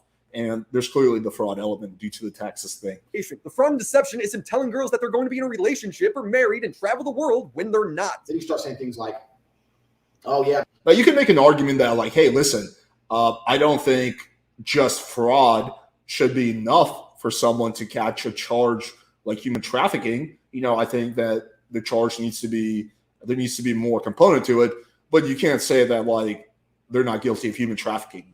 Like according to like Romanian law, they clearly are. You're always working. I have to do some traveling and you can't come. I want to bring you with me. Why don't you work for me so we spend more time together? Here's more transcripts and text messages Dicot's released between Andrew Tate and one of the women he allegedly trafficked. Again, this is translated from English to Romanian and then back to English, so bear with me. You have to understand that you're mine and you'll be mine forever. A woman never leaves her man. I will be the last man in your life. What do you do if we fall in love and I kidnap you to Bucharest? That's like way more. Yeah, that part I don't really care about that. That just seems like hyperbole, honestly. More on the nose than that woman ever realized. She says, I don't think it's kidnapping if I want to come. And he goes, first I have to see it in your eyes that you will never be able to live without me. And then I could trust you to show you everything. She tells him, bring a ring when you come. And he says, but can you be a loving wife? To always be by my side wherever I go. Talk to 0 men besides me. Ride or die. You have to move to Romania with me to keep an eye on you. You're mine. Don't forget that. And to act like it. We will be together soon. She then asks, can I trust you? And Andrew replies, yes, you can. And I want to know if you're committed, serious about marriage. And she says, yes, I am serious. Having his bottom bitch play along and act like Andrew Tate loves her. She'll super downplay us so that the new girl feels like, well, they're just kind of working sex. And now I'm here and he likes me. And she can believe in her mind that she can be equal. If you were if Vivian was completely honest, well, he's been with me 6 years and we're going to be together forever. So you're just a side bitch. Then it's not going to ever work. This is fraud. And the exploitation is then having the girls work in his webcam business. Because that's what I did. That was my MO, was find girls, make them love me, and make them work for me. And that's how I got rich. Now, if you want to, for some reason, you can disagree with the law, like this guy. To be fair, the lover boy method shouldn't even be illegal. What about the gold-digging girls that seduce men and take their money? Same thing. You cannot like the law, but even this Tate fan can't deny that he's breaking it. Another charge being brought to Tate is money laundering, and guess what? He's guilty. In the course, he tells the guys how to avoid paying the woman and paying taxes. Tax is also another important element of controlling your money. You're not going to pay anybody tax because you're getting paid in Bitcoin. So you don't need to pay tax to anybody. But you need to tell your girl that you're paying the tax. Because girls are lazy, and girls are stupid, and girls don't understand how taxes work. So the girl's working with you, and you're like, oh, okay, yeah, we made this much money, but I'm going to pay the tax to make sure we don't get in trouble. She'll sit there and go, okay. Now that allows you to do two things. One, it's another control element. If I work with him, my tax is not a problem. If I do it alone, I have to deal with taxes. Taxes are complicated. It's a control element. Secondly, it allows you to pay her a smaller percentage. So I used to pay my girls 30%. So for every $10,000 they made, I give them 3, and I keep 7. They thought they were on 50%, and I said that the disparity. So that's the fraud element. Like you can make it you could argue that, hey, listen, 30% is more than they would make by themselves, which you might be right about. But if you're telling the girls they can get 50% and you're giving them 30%, that is fraud. Like that's textbook fraud right there.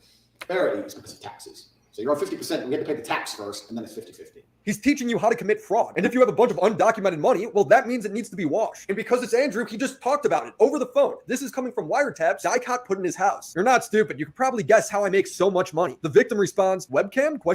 I've been doing this for a long time with a team of girls working on video chat. The company is fake, but this is how I laundered my dirty money. Some of the girls who work for me, I then used to do other things, to move money, illegal things, documents, etc. I will never do that with you. Is this blowing anyone else's mind? He has a course where he teaches people how to be a criminal and self-snitches to everything, and then he just tells this girl over the phone. Obviously, I'm the smartest man alive. Bro, you're an idiot. You caught yourself. You're going to jail. You guys are good. I'm the last person I would. See, like, Andrew Tate is clearly not an idiot. He actually is smart in some ways, but he's also like really dumb in other ways. And the self-snitching is probably that, the number one, in the front of that category. Suspected, but I was looking for me all the time. It's the perfect crime. I don't even notice when it hurts anymore. Andrew Tate at some point next year is going to have 2 ongoing cases against him at the same time. And it's all because he wanted to sell this information online. Only Andrew could go on a rant about how corrupt the West is, only to later say that it isn't corrupt enough. But why there? Because Western society is degraded and Western society is more corrupt. So I think the Western world, there's something that very much angers me about the Western world. I don't feel comfortable here. I don't like the way it functions and operates. I think it's the most corrupt, disgusting, degraded societies on earth. And also, I like Eastern Europe as a whole because corruption is far more accessible. I find it offensive that a police officer in England will stop me for speeding and then refuse to take a bribe and pretend that... No, but I'll tell you why. Because he'll sit there and go, no, this is the law and order, and pretend that the law means something. And fuck me over. But if you're a billionaire or if you're Boris Johnson, you can go to Epstein's Island. This guy wasn't invited to Epstein. So he does actually have a point with that. Like, I understand what he's saying philosophically. Like, And I don't even necessarily disagree with that. Epstein's Island, so he created his own Epstein Island. He definitely took full advantage of the police over there. Before we end today's video, I want to play a little game called Is It Trafficking? Because his fans seem a bit confused. By your logic, what do you suppose OnlyFans is? A porn site, not trafficking. I don't see the issue here. It's the same as the porn industry. If the director tries to trick or force the woman into doing it, then yeah, it would be trafficking. Okay, so let's lock up all women who manipulate men into getting them pregnant, only to have them then pay child support and not see their kid. That's also trafficking. There's definitely problems with family court, but I don't think anyone anywhere ever has described it as human trafficking. Bro, it's just sales, dude. He's using a sales technique. Please stop using that technique. It's trafficking. I also want to address the group of people that genuinely look up to Andrew Tate. I know I'm probably late for this, but notice the same inconsistencies you pointed out. You're spot on with this video. I don't agree with everything he preaches, but he definitely helped with my mindset. That's fine, bro. I still listen to R. Kelly every now and then. I get why Andrew Tate's popular. He's hilarious. Who win the fight? 1,000 anteaters. I'm talking about the anteaters. Billion ants. Comics, they're anteaters. I'm not here to moral police your entertainment. I'm just trying to clear up a lot of the misinformation I see online. I also totally understand why his fans don't trust the media when they report on the stories. They misquote them and take them out of context constantly. Teach a woman, if a woman comes home and accuses you of cheating, you should hit her with a machete, shove her off. Is that what I teach? That's what you say. No, if you actually watch the clip, it will be about the woman attacking me with a machete. As usual, you've not watched the video, taken it out of context, flipped it, and attempted to attack me with a small excerpt. Andrew Tate's right. She's taking a joke from him seriously and is quoting it wrong. Imagine a girl pick this up. What would a woman do? Slap the machete, slap her in the face. One hand, machete, and a backhand. I perfected this in pimp school when I got my PhD. The media constantly taking him out of context has made them lose all their credibility. I totally get why his fans don't believe anything the media has to say. Half of it is untrue. It's actually insane to think that I'm more credible than the BBC when covering Andrew Tate. So subscribe, goddammit. Make sure to check out my other videos documenting some of Andrew Tate's dick riders because they've done some. Yeah, I mean, I think this is a really solid video, and he does have a point. I'm gonna play one more thing just for lulz because this is pretty funny. Hang on, let me share my screen. My screen. This has absolutely nothing to do with the whole situation. It's just purely for lulz. Okay, here we go. I recently posted a question on Twitter asking, would you rather have sex with a transsexual, which is a legitimate 10, or a woman, which is a legitimate 1? And everyone's sitting there clicking woman, woman, woman, woman, because they think they're going to be gay if they do anything else. But they're not actually thinking about the question. You people are not thinking about the question. When I say a 1 and a 10, I mean Megan Fox with a dick. That's the trend. Or Hulk Hogan with pussy. This is the question I'm asking. Okay, there's a pussy who's got a mustache and muscles and shit. Hair, big dude, 65. It's pretty gay to me. I don't care if it's that isn't gay. Even for Megan Fox. I'm saying this is cultural. This affects the world we now live in. What is straight? What is gay? It's all a big sliding spectrum. That is just an interesting thing to do a short about. I don't even know like what his mindset was for doing that. By the way, just to be clear, I'm not saying Andrew Tate is gay or something like that. I really doubt that. I just find that really, really funny. Okay, let's do a little Q&A. See if there's anything else interesting that people want me to discuss. I also want to find the video of him lying about the chest thing. That one's pretty funny too. Yeah, but it will take me some time to find it. But yeah, there's a funny video of basically Andrew Tate saying that he was like some chess champion, and then like them calling the chess league, and it turns out like they have no record of him. What chess thing? So yeah, I just explained it. Basically, he lied, said he was some kind of chess champion for Indiana under 16 league, and they have like no record of him. So yeah, look, like I think that people have a really hard time of having nuance and not throwing the baby out with the bathwater. You can totally be like, hey, Andrew Tate is right about a lot of shit. I do think he's right about a lot of things. Like you could say, like, I think Andrew Tate is right about masculinity. I think Andrew Tate inspired me. I think Andrew Tate this. But at the same time, you could be like, but when it comes to this part, the clips that we saw, that was wrong, right? So you could have a nuanced perspective on Andrew Tate, which is kind of how I view him. I don't view him as like some evil person, who's just necessarily like all evil. I view him as someone who has some good and some bad. But this shit, especially if it's true, is really fucking bad. Especially the stuff about lying and stealing money and whatnot.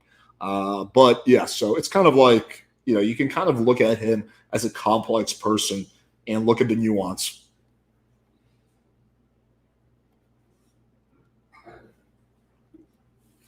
I don't think Tate is a lie. He's delusional enough to believe his own hype, as in he's convinced himself enough to pass a lie detector test. Potentially.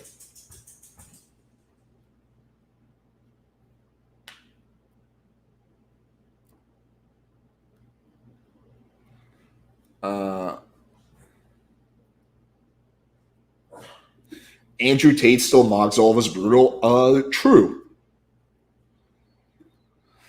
Watch Zerka and John Anthony beef Alex. Oh God, no! I can't really comment publicly on John because of the legal contract we have, and I don't want to. Yeah, thank you for clearing up our thoughts on him also before someone ends up with EGG on their face. Thanks, man. I appreciate that.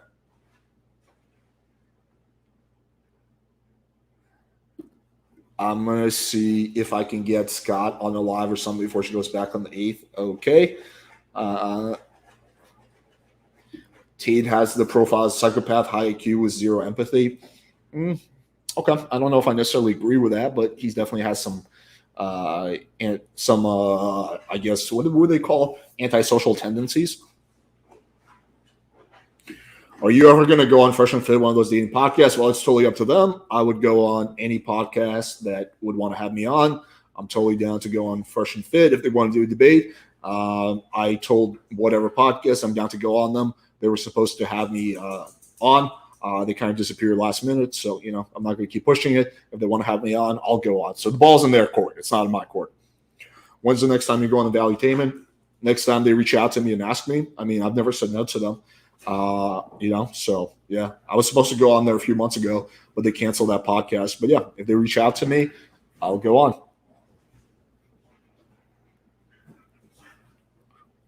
We love you, Alex. Thanks, man. I appreciate that.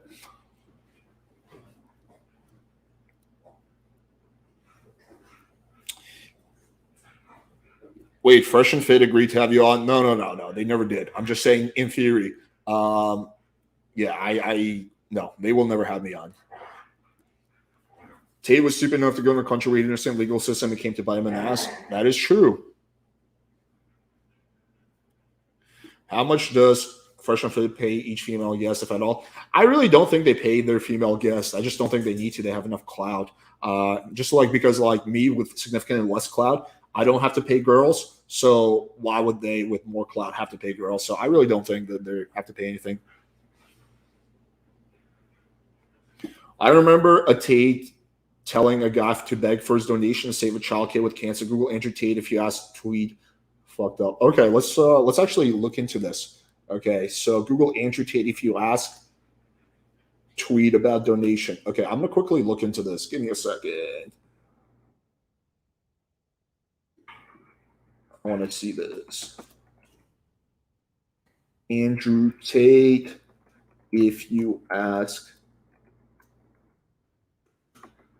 tweet about donation. Okay, let's take a look.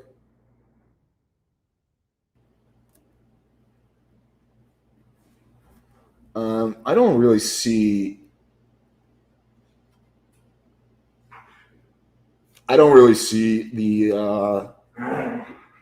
The tweet. Let me see if I can find it under.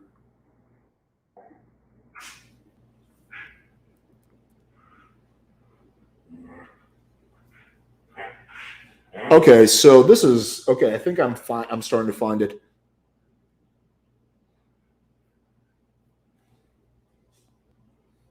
Okay, I think I see it. I'm gonna share my screen. I think this is it.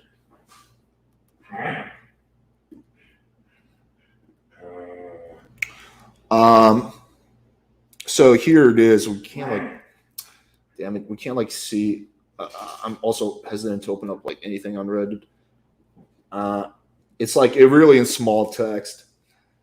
So basically, okay, what seems like is going on here is that someone's son has some kind of disease, and he's saying it's nothing to me. Your comic books have failed, but I'm a success. Ask nicely, and I'll save your son. A right-wing hero is taunting the father of a sick child, but there's a happy ending. I mean, honestly, it's kind of douchey, but if he gave him the money, I think that's what matters. And if he did give the guy the money, then I think overall it's not that good. But yeah, it's kind of weird.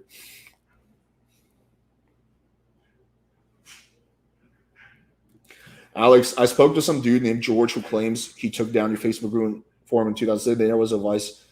Yeah, that guy's an idiot. There's obviously here. I'll just pull up the Vice article. Yeah, he looks that got my group taken down. Here, I'll just provide the receipt real quick.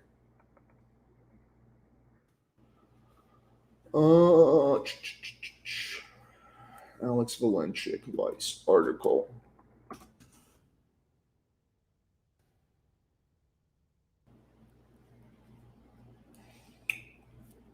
Oh, for some reason it's not showing up on Google. But yeah, you can do your own research. I've showed it publicly in the past. Just type in Alex Valenchik Vice article, and it's in there. I don't know why it's not showing up. Oh, because I'm using Yahoo. That's why. Okay, let's go on Google. Alex Valenchik Vice article. Yep, here it is. Okay. So I'm going to share my screen. This is the Vice article. Clearly it happened. Yeah. Anyway, this is all by the way, this is all pretty much all of it is false. This is all just basically a massive hit piece. But yeah, that's what got my Facebook group taken down in 2017. So this George guy had absolutely nothing to do with it. That is beyond a doubt. Okay, anyway.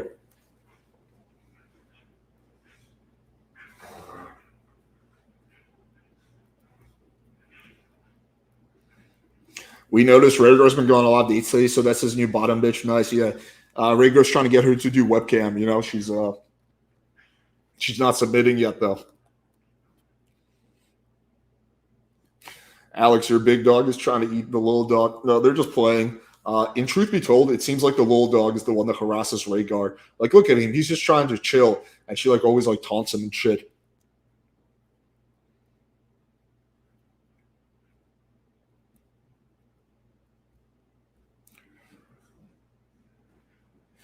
All right. We could open up the panel for a little bit.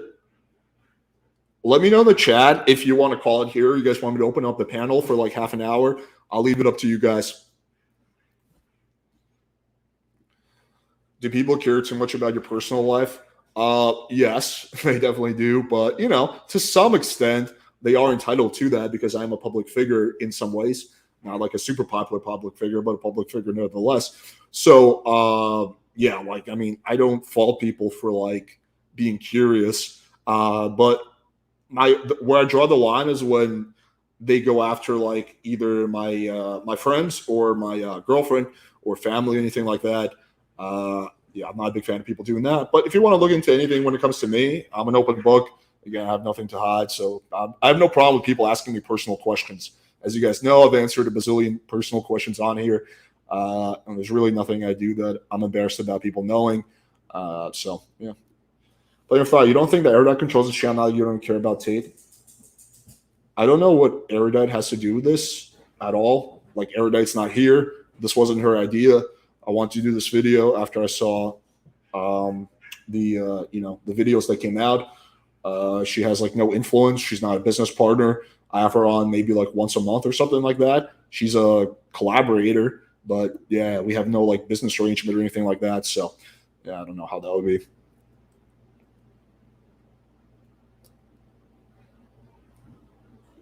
Alex, what's your social security number? Okay, so people said they want me to open up the panel. Okay, we'll go for 30 minutes. I don't want to go for too long, but I don't mind doing a little bit.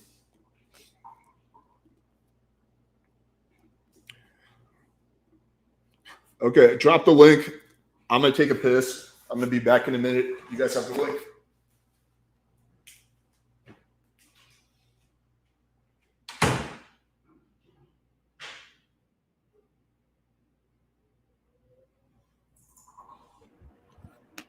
What's up? I just added myself because Alex went to pee. Alex went to pee when Indian PE came on.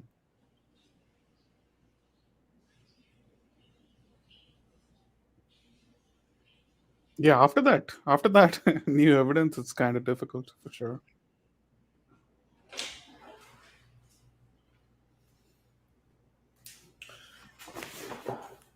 What's up?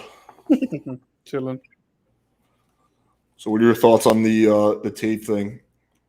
Yeah, crazy stuff. All of this is so new. Right? The, the trans and gay stuff is so crazy.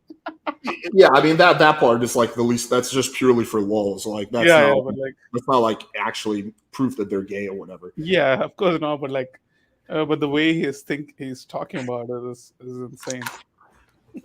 I mean, it's like I guess a unique thing to spend your time making a video on. But hey, maybe he thought it was going to go viral. I don't know. I've been trying to give him like the benefit of the doubt as going through this with the second video. That guy who was an employee, like even though he does have some receipts, there's clearly a photo of him with Andrew Tate. Right. So they knew each other. There's screenshots of him in the war room, which could in theory be doctored, but I don't know if there's any evidence of that. So with that one, I'm taking it with a little bit more of a grain of salt. But the first video, where there's literally direct contradictions of him like saying one thing in one video and then saying the complete opposite in the other video, and him like trying to like say, yeah, it's about TikTok videos when like he knows this has really nothing to do with TikTok at all. Right.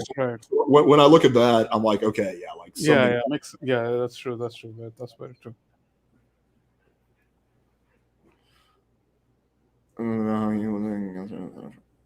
Okay, let me just address this for like the 20 millionth time. Also, bring up the Aspen thing about how he was saying Gansler's a pedo for Meggle. So I never called Gansler a pedo. I said that it was pretty odd that he is on what's it called? That website. I forget what name, but that video chatting website where he's like asking people who are underage to rate him. But I never said he's a pedo. I will clarify for the 20th time. I'm not claiming he's a pedo. There's no evidence of that. I just have no idea. So that's that. In terms of the Aspen thing, had no idea that she was my assistant was the one that got her on. Had no idea that she was 17 and like 3/4. She was on other popular podcasts like FitFX Fearless at the time. So my assistant thought that like, okay, well, she's going on a big podcast. She must be 18. I believe she was like enrolled in university or something like that. But nothing sexual happened. She's not complaining. She's saying that I was purely professional. I was never inappropriate with her. And so it's just a bunch of people trying to virtue signal on her behalf. There's really no victim. There's no law that was broken. There's really nothing here. It's just a stupid, like, I don't know, like a stupid thing that people are trying to like catch me on. I mean, they try to grasp on straws just so they can feel like, oh my God, these guys are frauds. They try to talk to 17-year-olds. Like, okay, cool. I guess you got us on something. Congratulations. Bring on Mike. Hello. Yo, what up? What's up? Nothing much. So we're talking about Andrew Tate, right? Yeah. Oh God, that fucking guy. So what are your thoughts on the whole stream? Basically, well, the stream right now. Just like on the evidence that we covered, and just like on the whole situation. Oh yeah, that motherfucker's going to jail for the rest of his fucking life. I think so. Like no doubt, he's done. It's done for him. Yeah, there's like way too much evidence, especially because like they have conversations from the war room and stuff. And I've actually seen like screenshots. One of my close buddies is part of the war room, and he has sent me some screenshots of like. I wonder if we're thinking of the same person. I don't want to say his name publicly, but we might be thinking of the same person. I think so. He's a 6 feet guy. Is it an Asian person? Yes, exactly. Okay, we're thinking of the same person. Yeah. Yeah. So he did tell me like, oh yeah, we have like he said like, oh, the way like the women do anything they say, I see them doing very good with women, but like obviously it's like, I mean, well, like if they are making women do anything they want, it is kind of a gray area, because like you don't want to make women do some kind of illegal stuff, you don't want to get them to do something and then you being caught in the same same case. Well, it seems like the human trafficking is not even a gray area. Like it's not at all. He's on video saying that he would use tax as a way to keep the girls of money.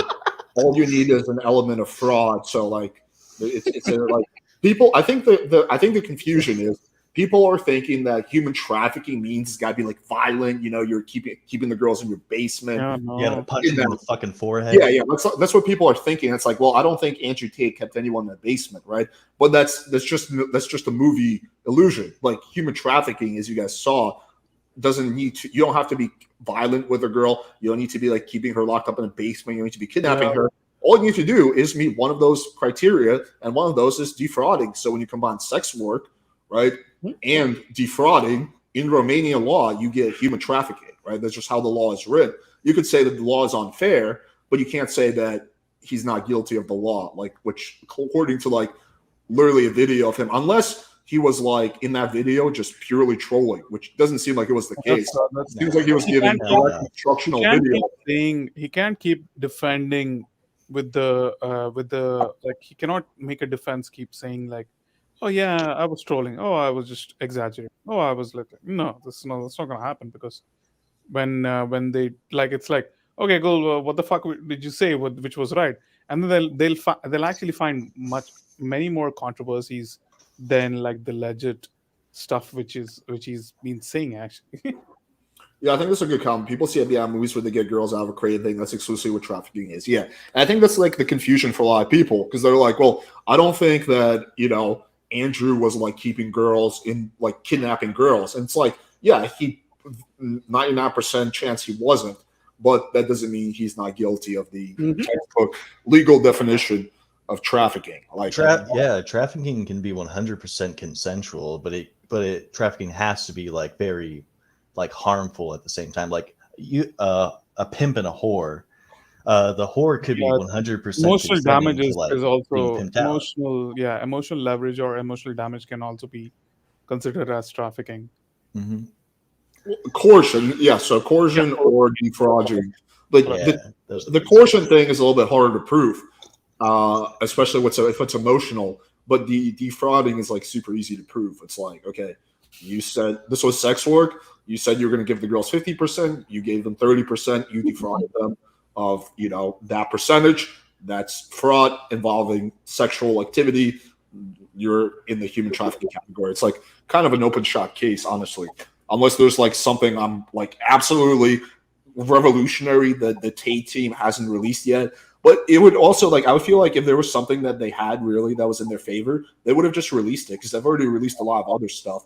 So I don't think they have much. But again, I'm curious to see how the trial is going to play out. I mean, I do think we should all, before we 100% conclude, we should wait and see how the trial plays out. But after, like, I saw these latest videos with, like, these direct contradictions, it kind of, like, definitely pushed what I thought was likely to be the case from, like, it could go either way to, like, yeah, I'm pretty confident. I think, like, I read somewhere that Romania has like a 99.6% conviction rate. So even if he gets off the trial, I think they're still gonna throw him in prison anyways. Like they're gonna pull some. I mean, like nonsense. there's also like the public court, right? Like there's public court, and I guess in every country, I think. Like after, if you don't get convicted or something, there's also the public court, a public court opinion or something. It's something I heard. You guys talk a lot about Andrew, but not Tristan. Where's the evidence for Tristan? Well, everything that I've talked about so far has been for Andrew Tate. It hasn't been. I don't know how much, because Tristan is not on camera saying all this stuff. So I don't know if Tristan was just like a somewhat knowing accomplice, or he was directly involved. I don't know. So everything I've been saying so far is for Andrew. I think Tristan's been like more so like behind the shadows. Yeah, for sure. Yeah, that's kind of intuitively what I think too. But obviously, there's less evidence for Tristan, obviously. Yeah, if Tristan takes a paycheck from whatever all of this is, like obviously he's also going to be clubbed into the guilty party.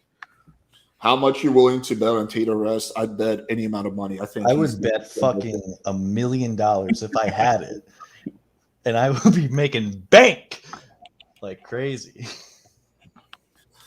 I think Tristan did nothing. He's just being charged because. I mean, it's possible. I don't think it's likely. I think it's possible. Maybe he is just like being a very good brother.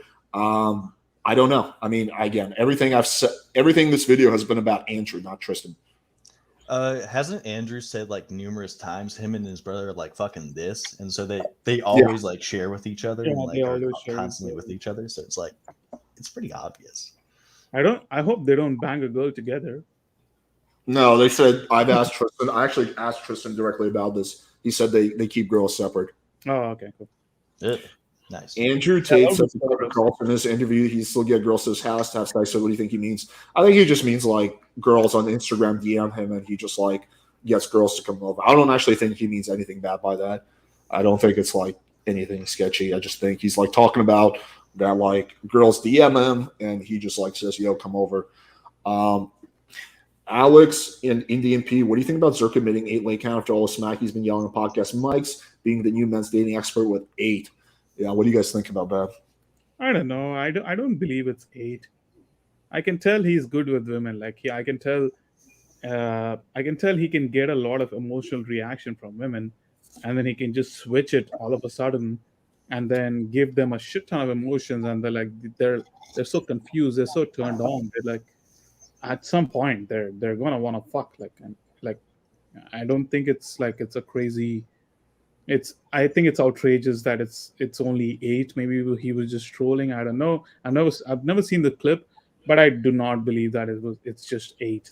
No, he says that he has gotten like 1,000 blowjobs, but he says that he doesn't want to have sex because with most girls because for some reason I forget what it is. He was afraid of STDs. Okay, interesting. Yeah, something. I with, didn't like, see this. Yeah, he said he's gotten like 1,000 blowjobs, but who gives a shit about blowjobs? Oh my god! By the way, Alex, you said you had some legal shit going on with the circle. What the fuck is that? no, not with Zerka. No, with John. With who then? With John Anthony. Oh, John Anthony. Okay. Yeah, not Zerka.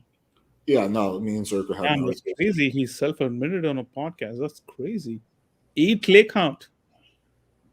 I don't think I've had like 1,000 blowjobs, but like I've had like at least 50 to 80 blowjobs. I'm not gonna fucking count those. 50 to 80 blowjobs where I did not end up banging the chick. Yeah, that's not even sex. That's just that's not sex. As simple as that.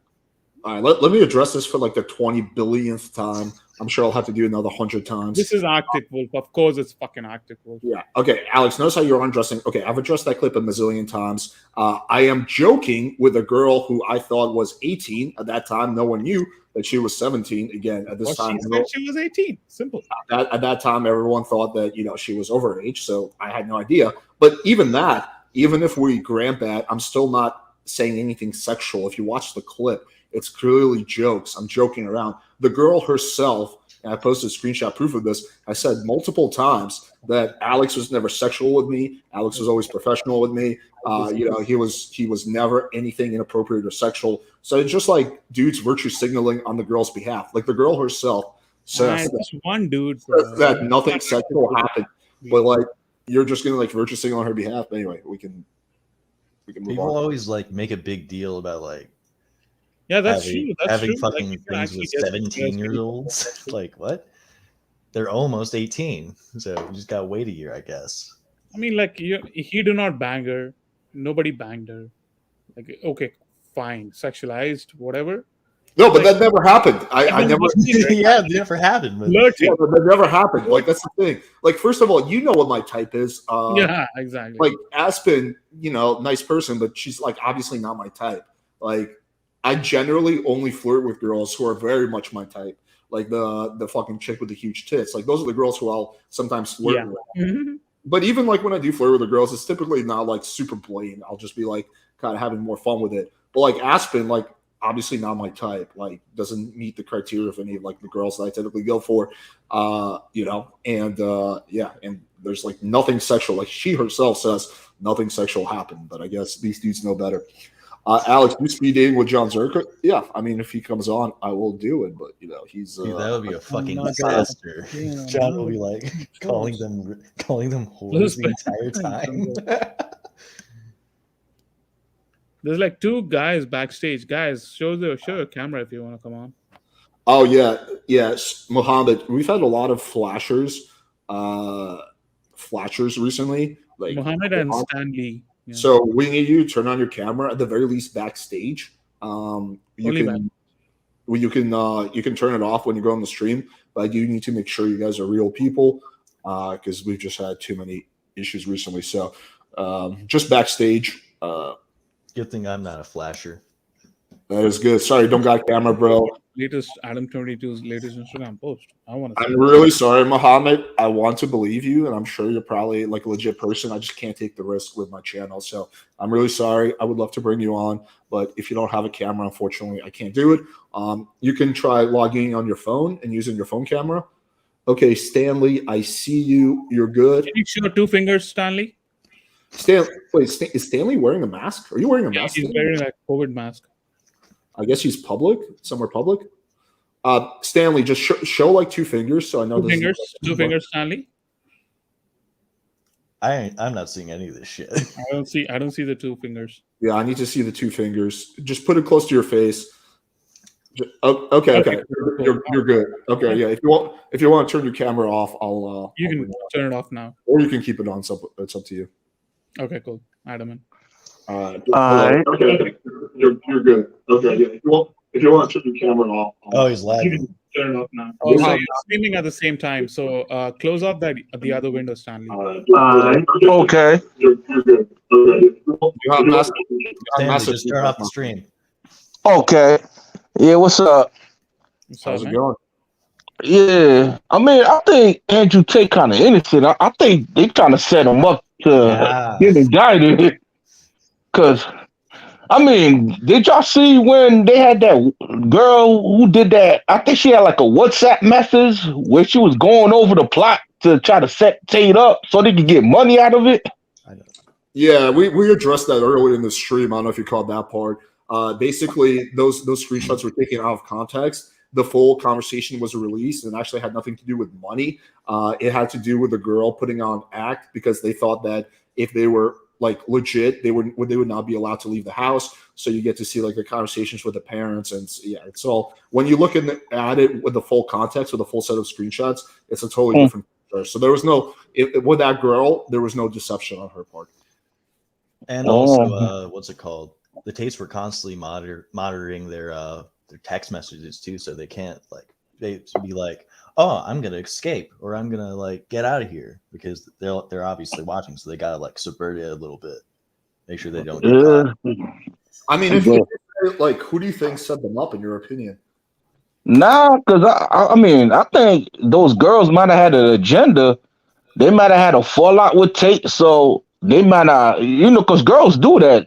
They'll lie to get you set up, because they take advantage of the laws as far as rape and all that. So, well, what do you think about the clips of Andrew directly saying, "I would, my job was to make them fall in love with me and basically get them to do cam work for me. I would use sex as a form of control. I would tell them that they're getting 50%, but only give them 30%, and I would say it's because of taxes." There's direct clips of Andrew Tate admitting all this shit. Yeah. To me, it sounds like he trying to, he pimping. That's what he doing, Because pimping is illegal. Pimping isn't legal. You can well, I don't know if it's legal and you can do pimp actions. But pimping but I don't know if pimping is legal in Romania, but in Vegas though, I think it's pimping. Especially if it's a country where prostitution is illegal. If it's illegal, then pimping is illegal as well. Would you agree? Would you agree to 2 things? Number one is that the girls who are working for Andrew Tate were doing sex work. You would agree with that, right? Yeah. They were doing some type of form of sex work. Yeah. Would you also agree with the fact that he was defrauding them by telling them they're getting 50% and then making up fake taxes and only giving them 30%? I mean, on that one, see, in prostitution, right? When a lot of hoes be, pimp, they be hoeing for the pimp usually collects 100% of the money because, that's their money. It's not the whole money because, she's soliciting herself for the pimp. So that's why the pimp, Let me ask you this. Let me ask you this one simple thing, okay? Okay. In that case, right? Okay, cool. The pimp is actually taking 100%. Yeah. The case of prostitution, but why cannot the prostitutes actually press charges against the pimp? Why don't? Because she's engaging in illegal activities too. Exactly, right? Yeah, exactly. You're correct. You're correct. Exactly. So because the prostitution is already legal, pimping is illegal as well, and nobody can catch the pimp for that. That's exactly what's happening here. So the issue with that is like he's taking up all the money. Meanwhile, they're doing sex work, but then he's taking up all the money while promising them something else. So he is doing something illegal, but then these girls cannot call it out. Okay, I got you. There's no issue with Andrew Tate if you want to hang on to 100% of the money if that was the deal they made. Yeah, it's not that would not be illegal, right? The illegal part is him saying that they're going to get 50% and then him giving them 30% and making that would be deception right there. Yeah, right. So that would be defrauding, and because it's also sex work, that would meet the Romanian definition of human trafficking. Okay. There doesn't even need to be fortune, just defrauding and sex work. Obviously, there was sex work, right? And defrauding, like that right there, you have human trafficking. Like that's so basically, if he lied to him saying that he's going to give him this much, and then he doesn't give him nothing, or he give him a little bit, then under that context, they could say that he's defrauding them and stuff. Yeah, then he meets the Romanian definition of human trafficking. Okay. Now I see. So that's how the Romanian law. Now in U.S., it wouldn't have been illegal like that, though, correct? I don't know. I don't have. I would need to look into that. I don't know. Yeah, exactly. That's all. It's exactly the same. I'll quickly look it up while you guys chat. Nah, he's not a troll. Come on, he's just like genuinely. He's just clarifying some things. Anyways, Stanley, why are you defending Andrew Tate? Nah, because I like content. Like I was a fan of Andrew Tate. I like some of his content and what he, preach about. Yeah, he has good stuff, of course. Like I like Andrew too, man. I know the dude personally a little bit. I like him, but there's a hard truth that we have to admit. We can't just like close our eyes to shit. I like the dude too. Like I've always had good interactions with him. If he came to Miami, I would totally meet up with him for a beer. I have nothing negative about him personally, but just like the evidence is pretty overwhelming. Yeah, because man, I was just when I saw that all this was him getting arrested and all that, I'm thinking it's the media. Like he called it the Matrix. They all trying to come for him. They trying to. Stanley, like if a big figure like Andrew Tate, if he is being arrested, the cops need to have like an extremely fucking strong fucking basis to arrest him, because if they don't, then Romanian cops or Romanian like whatever jurisdiction or justice system is going to get a lot of heat because they did not do their perfect research to get such a big figure, right? So being arrested, I'm pretty sure there was like at least 2 years of groundwork laid out. Yeah. It's like Jeffrey Epstein or like or I don't know how to say it, like whatever, like the other guy, whatever. Like they had to lay out a lot of groundwork because he's a big figure. He's like someone, and they're rich in the industry. Didn't they try to charge him with rape too? Which I don't believe he committed that kind of crime. Now, it's just like these are like byproducts of the charges. They're Yeah, there's a charge for rape, and that one. Yeah, notice how during this whole live see, stream, like I never when talked about these that. people For when that one, there's no like that just like what a girl said, right? So when that's why. these people Well, that's when the these only way people you could actually basically prove it. There's no like try to press charges, right? They press a shit ton of charges to see at least one of them stick or not. Okay. Yeah, so that's how the district attorneys work. Like they try to come up with like all these charges which are like interlinked, and like the subsequent charges to see if one of them sticks. Oh, so same thing what they doing with Donald Trump. No, wait, that's not true. They don't throw charges for which there's no evidence for it because they have to prove each one of these charges. So if they put that charge on there, they believe that there's evidence for it. Sometimes the prosecutors overcharge a little bit, but they're not going to just randomly like throw out every charge if they think there's no evidence for it. Like there's a reason. Yeah, it got to be some hard evidence to have some type of proof that you committed it. Yeah, right. Okay. It's the same thing they doing with Trump. They throwing like 3 indictment charges on Trump to try to prevent him from winning the election. Wait, Neve, can you put up 2 fingers so I know you're a real person? Never liar. Okay. You're a real person. Hello. Hey. Hi, how are you? Good, how are you? Not much. How are you? Just chilling. So what are your thoughts on this? Yeah, it sucks that I agree with what you're saying. The evidence is overwhelming, and it's difficult to see kind of now because Tate kind of seems to be like taking some of his convictions a lot more seriously now. So you're kind of seeing some character development, but it kind of seems like it's a little too late. See, he is kind of still denying things though. Well, I mean, you would expect that because but like, he's kind of supposed to do that, but I don't see it as he's being more serious about it. He's just like, oh, you know what? No. I didn't say that. I didn't say this. Like, okay, well, you did say that. Yeah, I mean, it's different because I think when looking at like taking his platform more seriously is kind of what I'm getting at. Like the influence he has on others and obviously the people who, follow him almost religiously. Yeah, no pun intended, because religion is kind of a part of his life. And, he said he was Christian. And I think he's Muslim. Is he Christian now? Is he Muslim now? He's a Muslim now. Inshallah.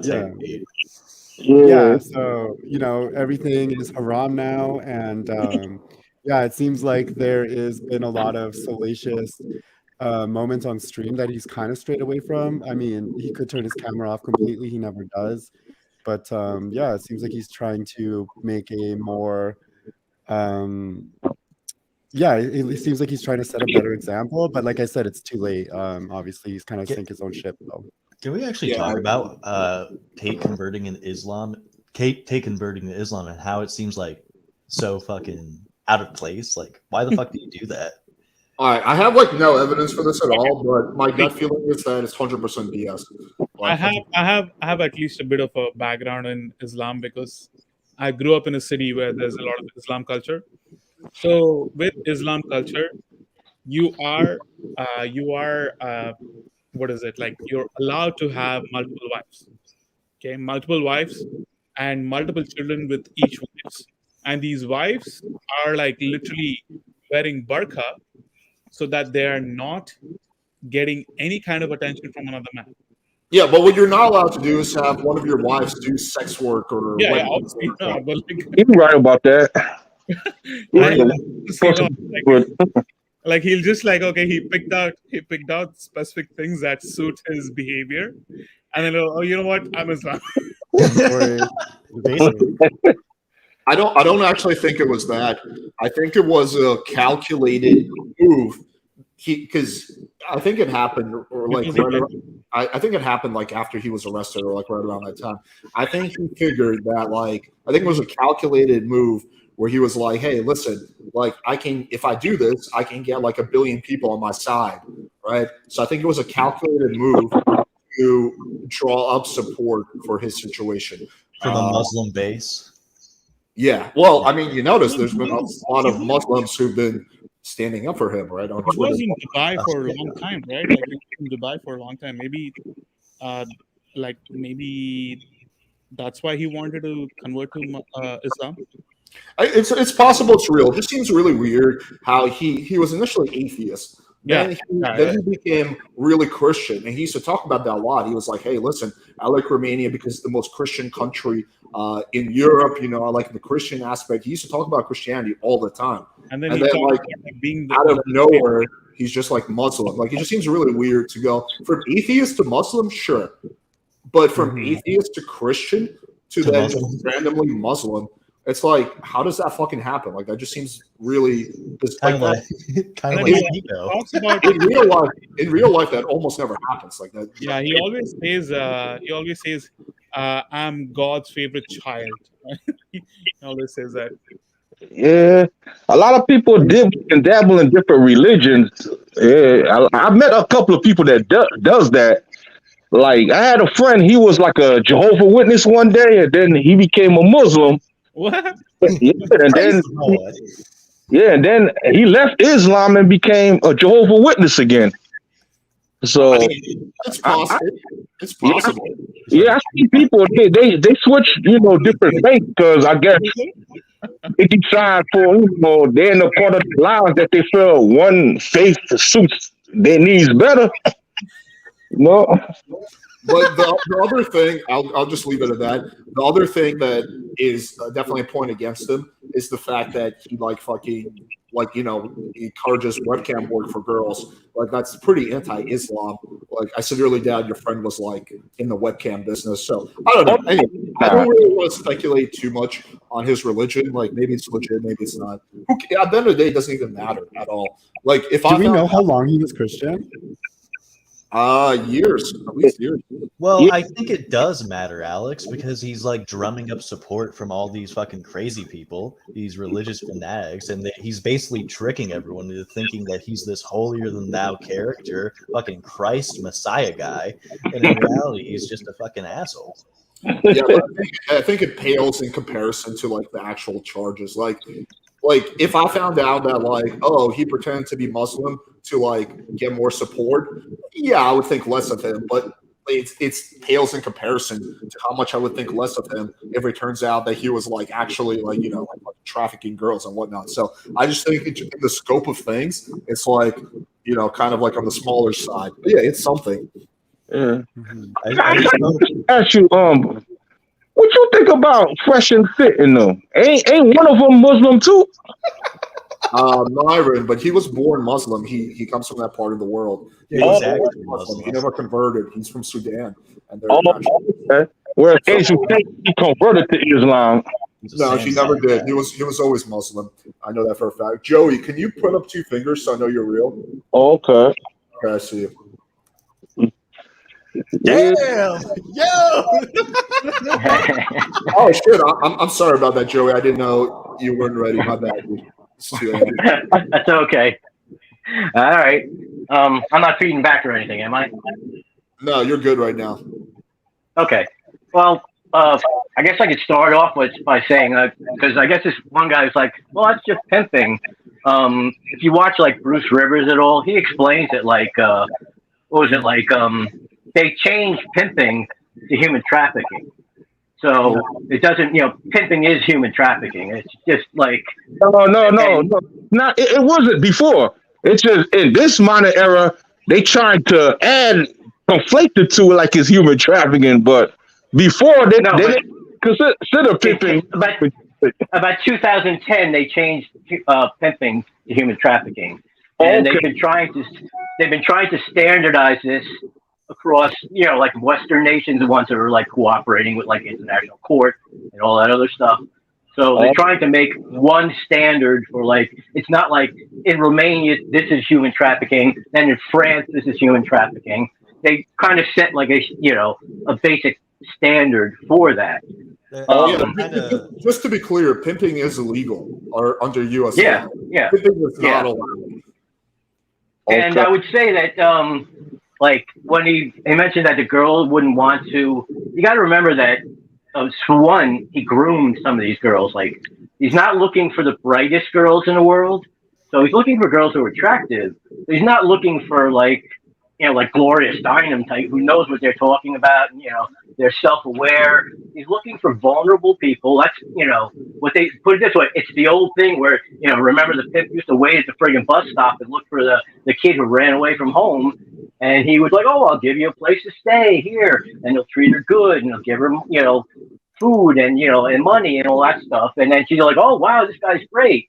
Well, maybe you could do this for me." And that's what he basically did. His was like, I'm assuming, like, I agree with like Destiny, where I see these people who really don't like him. I don't like him at all. You know what I mean? I think he's guilty and will left. But when they talk about like that. That these guys are good with women. I'm not good. Like they're both good with women. Like that's just the way it is, and that's why they're able to pimp them. Like pimps have to be good with women. You can't be lousy in bed and be a pimp. You know what I mean? You gotta kind of be You gotta be good and lay in the woods. So they're good at doing that. But the guy talks. It's. All his stuff is everywhere. He's like, he talked about his drug dealings. It's like, then he's like, I never dealt drugs, but when he did these other like podcasts and everything else, he wasn't, he wasn't Tate. I don't know if do you know who Mr. Gigi is? Nah, I'm not familiar with him. Who's that? He did, well, it's actually next, but he did like, I knew about Tate. I started watching Tate like, I don't know, like 4 years ago or something like that. Because he was like the discount Dan Belzarian. How do you say that? Belzarian? Yeah. Yeah, he was like the discount. Like, you know what I mean? He would make the same kind of videos. I used to watch them. They'd be funny. They were like, sometimes 3 to 5 minutes. It'd show him with his Bugatti or whatever car he had, and he'd drive around, and sometimes he'd show some girls and stuff like that. I never used to watch him on the podcast. I used to watch his Tate speech stuff. He had a channel of Tate speech, and I used to catch him every now and then. When he showed up, and to me it was like just funny because he was so over the top. And I didn't take him seriously, but it was fun to watch him when I didn't know how bad, you know what I mean, like what he was really doing. So it was like, this guy, he's just a braggart, and look at him and everything else like that. But like all of this evidence is out there. I mean, it's just. And the other thing I will say is, I don't know why people are discounting the fact that when they raided the house in April, they took all of their computers, all of their hard drives, all of their mobile devices, and they still have them in their possession to today, which is one of the reasons why this investigation keeps dragging it out, because this is like when they talk about, like, if you ever saw, like, say they found a drug. In terms of like all the evidence, the fact that the police have hung on to his like hard drives is like not really like inconsequential to me compared to like the real evidence. I mean, I think everyone can agree. Tate fans and Tate haters can all agree on a series of things. Number one, Andrew Tate is very funny, charismatic. Number two, Andrew Tate is good. Yeah, he's good. These are all things that we can agree on. Number three, Andrew Tate offers some good life advice, right? Like everyone. I think but I'll go to that's like I mean, like, I hate to use the Hitler analogy, but you could find lots of good things that Hitler said, and you know what I mean, or like or Goring or whatever. But that doesn't like it's not like that one little good thing or the few good things he said, you know what I mean, or did. Well, I think like people struggle to balance contrary ideas and narratives about a person. It's like he's either going to be good or bad, right? But typically most people are not good and bad. They're a combination of things. So, like Andrew Tate has done good things. I'm sure he has gone, thousands of men to work out. He's gone thousands of men to, take financial responsibility. These are all good things, right? Like that's great. But that doesn't remove the fact, the evidence that exists due to the human trafficking. Like maybe Hustlers University is good, but his before thing, the PhD, was like highly manipulative and like fucked up, right? Like you can.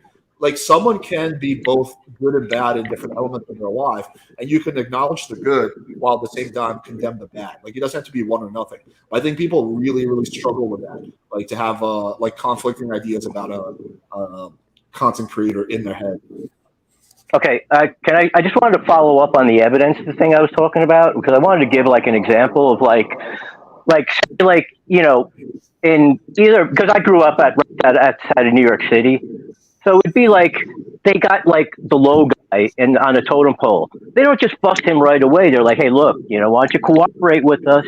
Give us a. So then they move the line to the next guy, and then they move up the line to the next guy, and by the end of it, they've got Gotti. You know what I mean? So it's because what it was they wound up showing Sammy the Bull that Gotti wanted to whack him. So like Sammy the Bull's like, oh crap, you know what I mean? All right, John, I got no more loyalty to this guy. I'm going to give him up. Like, I'm surprised the girls hadn't given him up, but I'm pretty sure that was it Lounge? The girl who was the cop. They're going to come down on her like with a ton of bricks because she messed with their system and she was on the inside. So she's like a bad cop. And if anything they hate is like people on the inside, because what was it? I think it was up to 7 times. I'm not sure the exact amount. But just to be clear, she wasn't an active cop. She was a past cop. Well, I'm talking about what she did once she was a cop. That there were women who went to the police station to file a report, and she buried them. She buried the reports. I could be wrong about this, but as far as I remember, it was the fact that she was not a cop anymore, but she had contacts in the police department that she would leverage to get them to bury the reports. But she wasn't doing it herself. Not that it makes a difference; both of them are equally. No, she in the beginning, what it was is she did it with because that kind of proved her loyalty to Tate. So then he took her in, and she had contacts. So there were some that she did while being an active cop, and then some where she, because it's there's corruption. It's a poor country. Stuff's gonna happen. Yeah, there's corrupt cops in everywhere. You know what I mean? It doesn't matter what country you're talking about. United States, England, Germany, Russia, whatever. There are always people who are that's why there's criminals. I mean, the crime is like universal. And one of another point I just would like to stress is like they're like OnlyFans is not porn. I'm sorry, but OnlyFans is porn. Yeah. And Tristan, that was Tristan. It's porn. Yeah, Tristan was the one who ran. Like Tristan, Andrew was the face. You know what I mean? Like you said, the charismatic guy, the guy who was good, the fast talker and everything. Tristan was the one running the business in the background. He was the one, and you see him. He's the one that recruited all the girls. He was the one who was in charge of all the OnlyFans. So Tristan is just, I mean, he's actually a little bit more guilty than Tate because, Tate is just getting the more of the hate because, he's seen more and he's been around more and he says more stuff. But okay, let me just like redirect a little bit. So here we go. Sure. I don't know if this guy's like kind of trolling or not, but like I literally said in the statement that like obviously both are bad. But yeah, I just want to make sure the facts are correct. No, for me, anonymous watcher. I just want to make sure like I get my facts correct. Someone's gonna me go. Troll? No, not you, bro, not you. I'm talking about. Okay. Because if I get like one fact wrong, someone's going to go in and be like, "Oh, you got this one fact wrong, therefore you're wrong about everything." So I do try. Nah, dude, you're just running a podcast. You're not an investigator, so I don't know why anybody should hold you to a standard of like a DA or something like that. No, you're just, this is entertainment, really, and you're trying to get information out. But No. I think people should hold me to a high standard in terms of like, getting my facts right, which is why I generally try to err on the side of caution, which is again why I haven't like talk at all about basically the underage girl thing, or because there's just like the evidence for that is a little bit just one video. Maybe he misspoke, right? But for the trafficking thing, there's just like pretty fucking sufficient evidence. So I feel like more comfortable saying on with more certainty that like, hey, this evidence is not looking good. I'm not saying he 100% is guilty. I don't fucking know that. I'm just saying that it seems like he is based on the evidence that we saw. Fuck Well, everybody is. Well, at least in America, you're innocent. I'm sorry. Look, go ahead. Oh yeah, fuck getting the facts straight. Most of these people believe in like JQ shit and fucking that Hitler did nothing wrong. So I don't fucking care what these people think about being factual for their fucking daddy. Well, I don't know. I don't think most of my fans believe that Hitler wasn't bad. I think that's a. Oh no, not your fans. The Tate dick riders that are in your chat right now. They've been on your dick and balls the entire goddamn stream. I mean, I empathize. Like people, like for some people, this guy was like a role model, and they feel like, they feel like, damn, like if this guy's guilty, that means that that runs my identity in some way because I've learned from this guy. But it's like you can still learn from someone, and they can still be guilty of something illegal. Now, Alex, did you kind of follow Tate before all of this stuff? Do you know, did you ever see any of his content? Or yeah, I knew him way beforehand. I had Tristan on my podcast 2 years ago. I've known the Tates for ages, way before they were famous.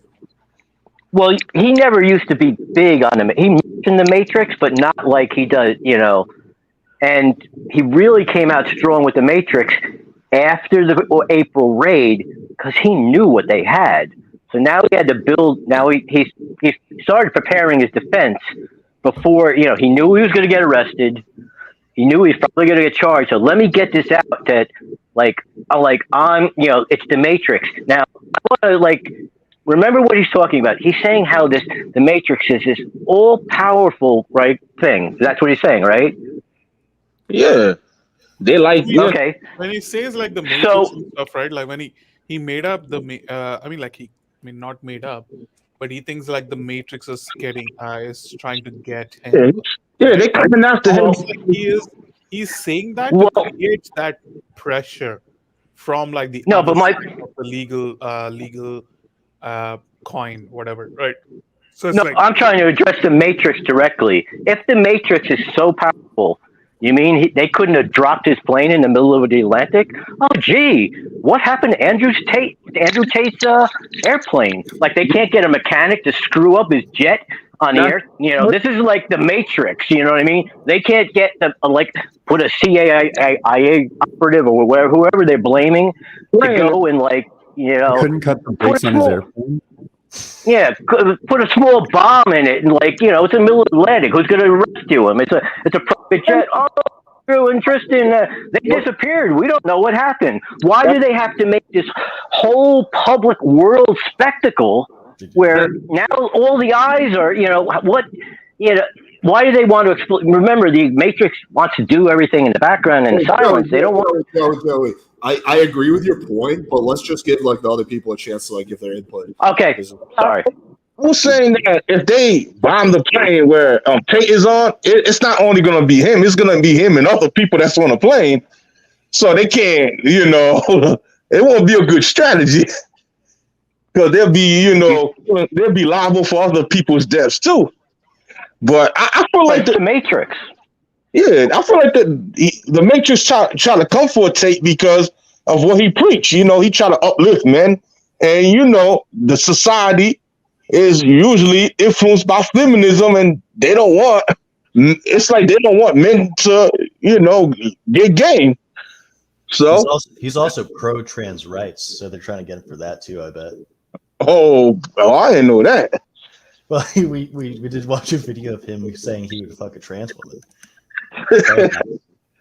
Well, I mean, I don't that's just I don't see what the whatever even if that is the case, that's just his sexual preference. I think in compared to the actual charges, that's the least interesting thing to me. And he keeps using the Matrix, which by the directors saying themselves is a trans allegory. So Yeah, it is an allegory for being trans. Literally, if I hadn't watched The Matrix, I wouldn't even be trans. So it is very much an allegory for trans. That's all the evidence you need. Really? Yeah.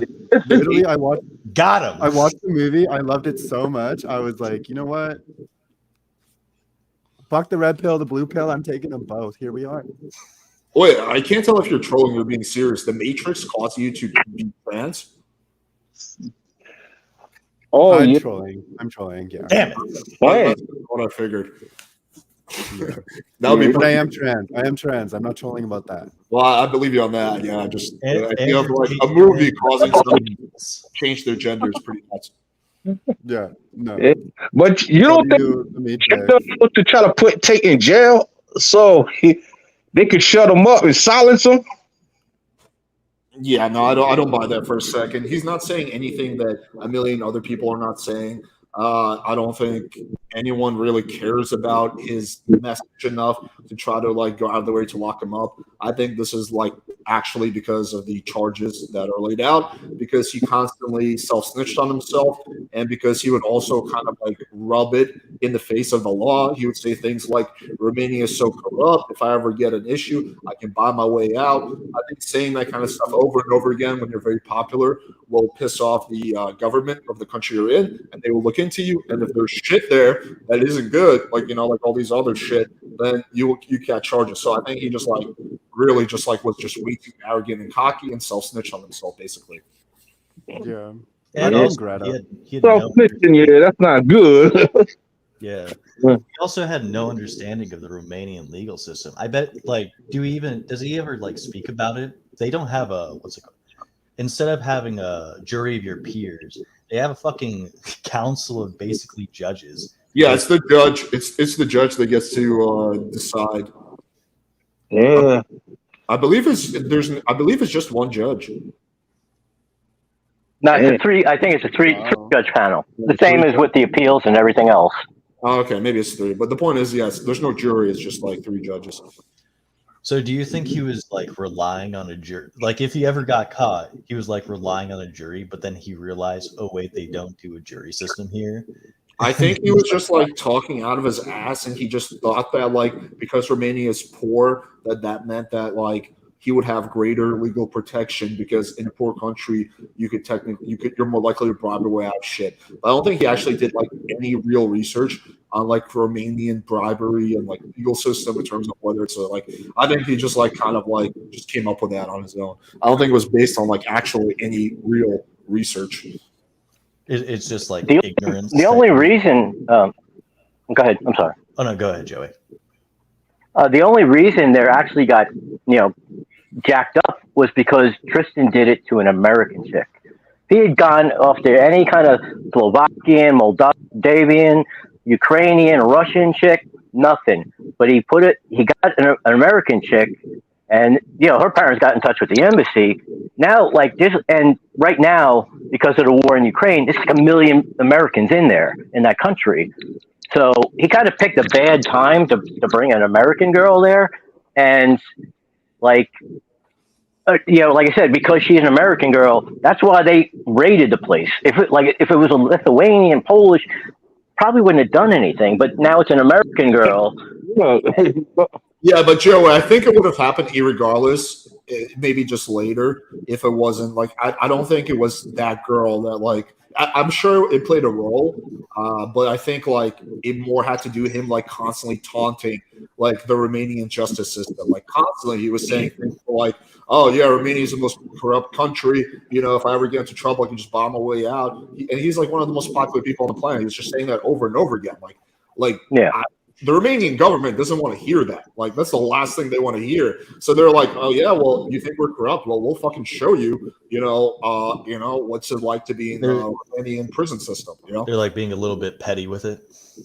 I don't know if it's like petty. I just think it's like they okay. Okay, think about it like this. Let's say like I lie on my taxes and like I just never pay taxes. Like in that, and like I'm one of the most popular podcasts on the planet. Like I just over and over said, "Yeah, the IRS, they're pussies. They'll never catch me on on taxes. I just constantly make shit up and make up expenses. But the IRS are such pussies. They won't ever do anything. If the IRS ever catches me, I'll just bribe my way out because they're so corrupt. Like, that's just at some point, an IRS agent is going to see that and it's going to be like, okay, well, let's look into his taxes. It's just like drawing attention to bring the hammer want to down. draw attention to. Did any of you guys ever see the Kevin Hart, like how not to get your ass kicked by the police? I saw that. Yeah, I've seen that. It's basically that's what he did. Everything to get his ass kicked by the police. You know what I mean? Was that Kevin Hart or Chris Rock? Chris Rock. I'm sorry.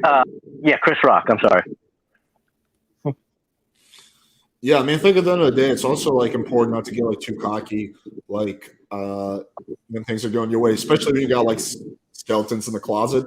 Like, I don't know, just like saying the stuff he said publicly is just gonna work against him so bad. Like Andrew Tate had the fucking world by the balls. He had like everything in the palm of his hand, but he got too arrogant with his nonsense, and that caused him to be like basically just caught in the act. They caught his ass in 4K, and now he's being punished for it.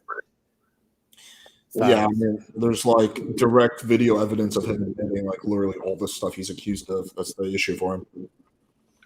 I saw a good analogy. They were like, what's his name? Jay-Z. He used to deal and do all that stuff, but once he got rich, he stopped doing all that stuff.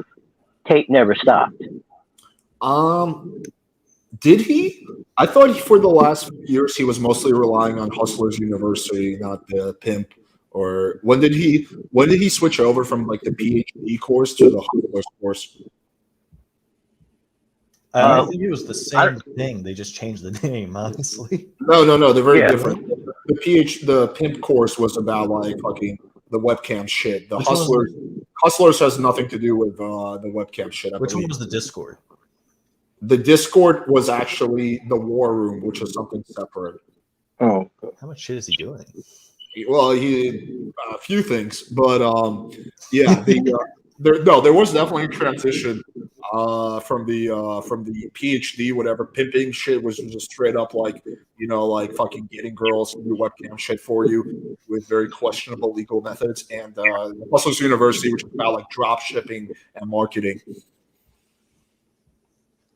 Nice. Did you guys see that the UAE had like made some new thing to investigate like internet crime, crypto crime, like financial stuff, and they're looking into like they're gonna like raid his, I don't know, he's got some kind of mansion in Dubai or something like that they're looking to get into.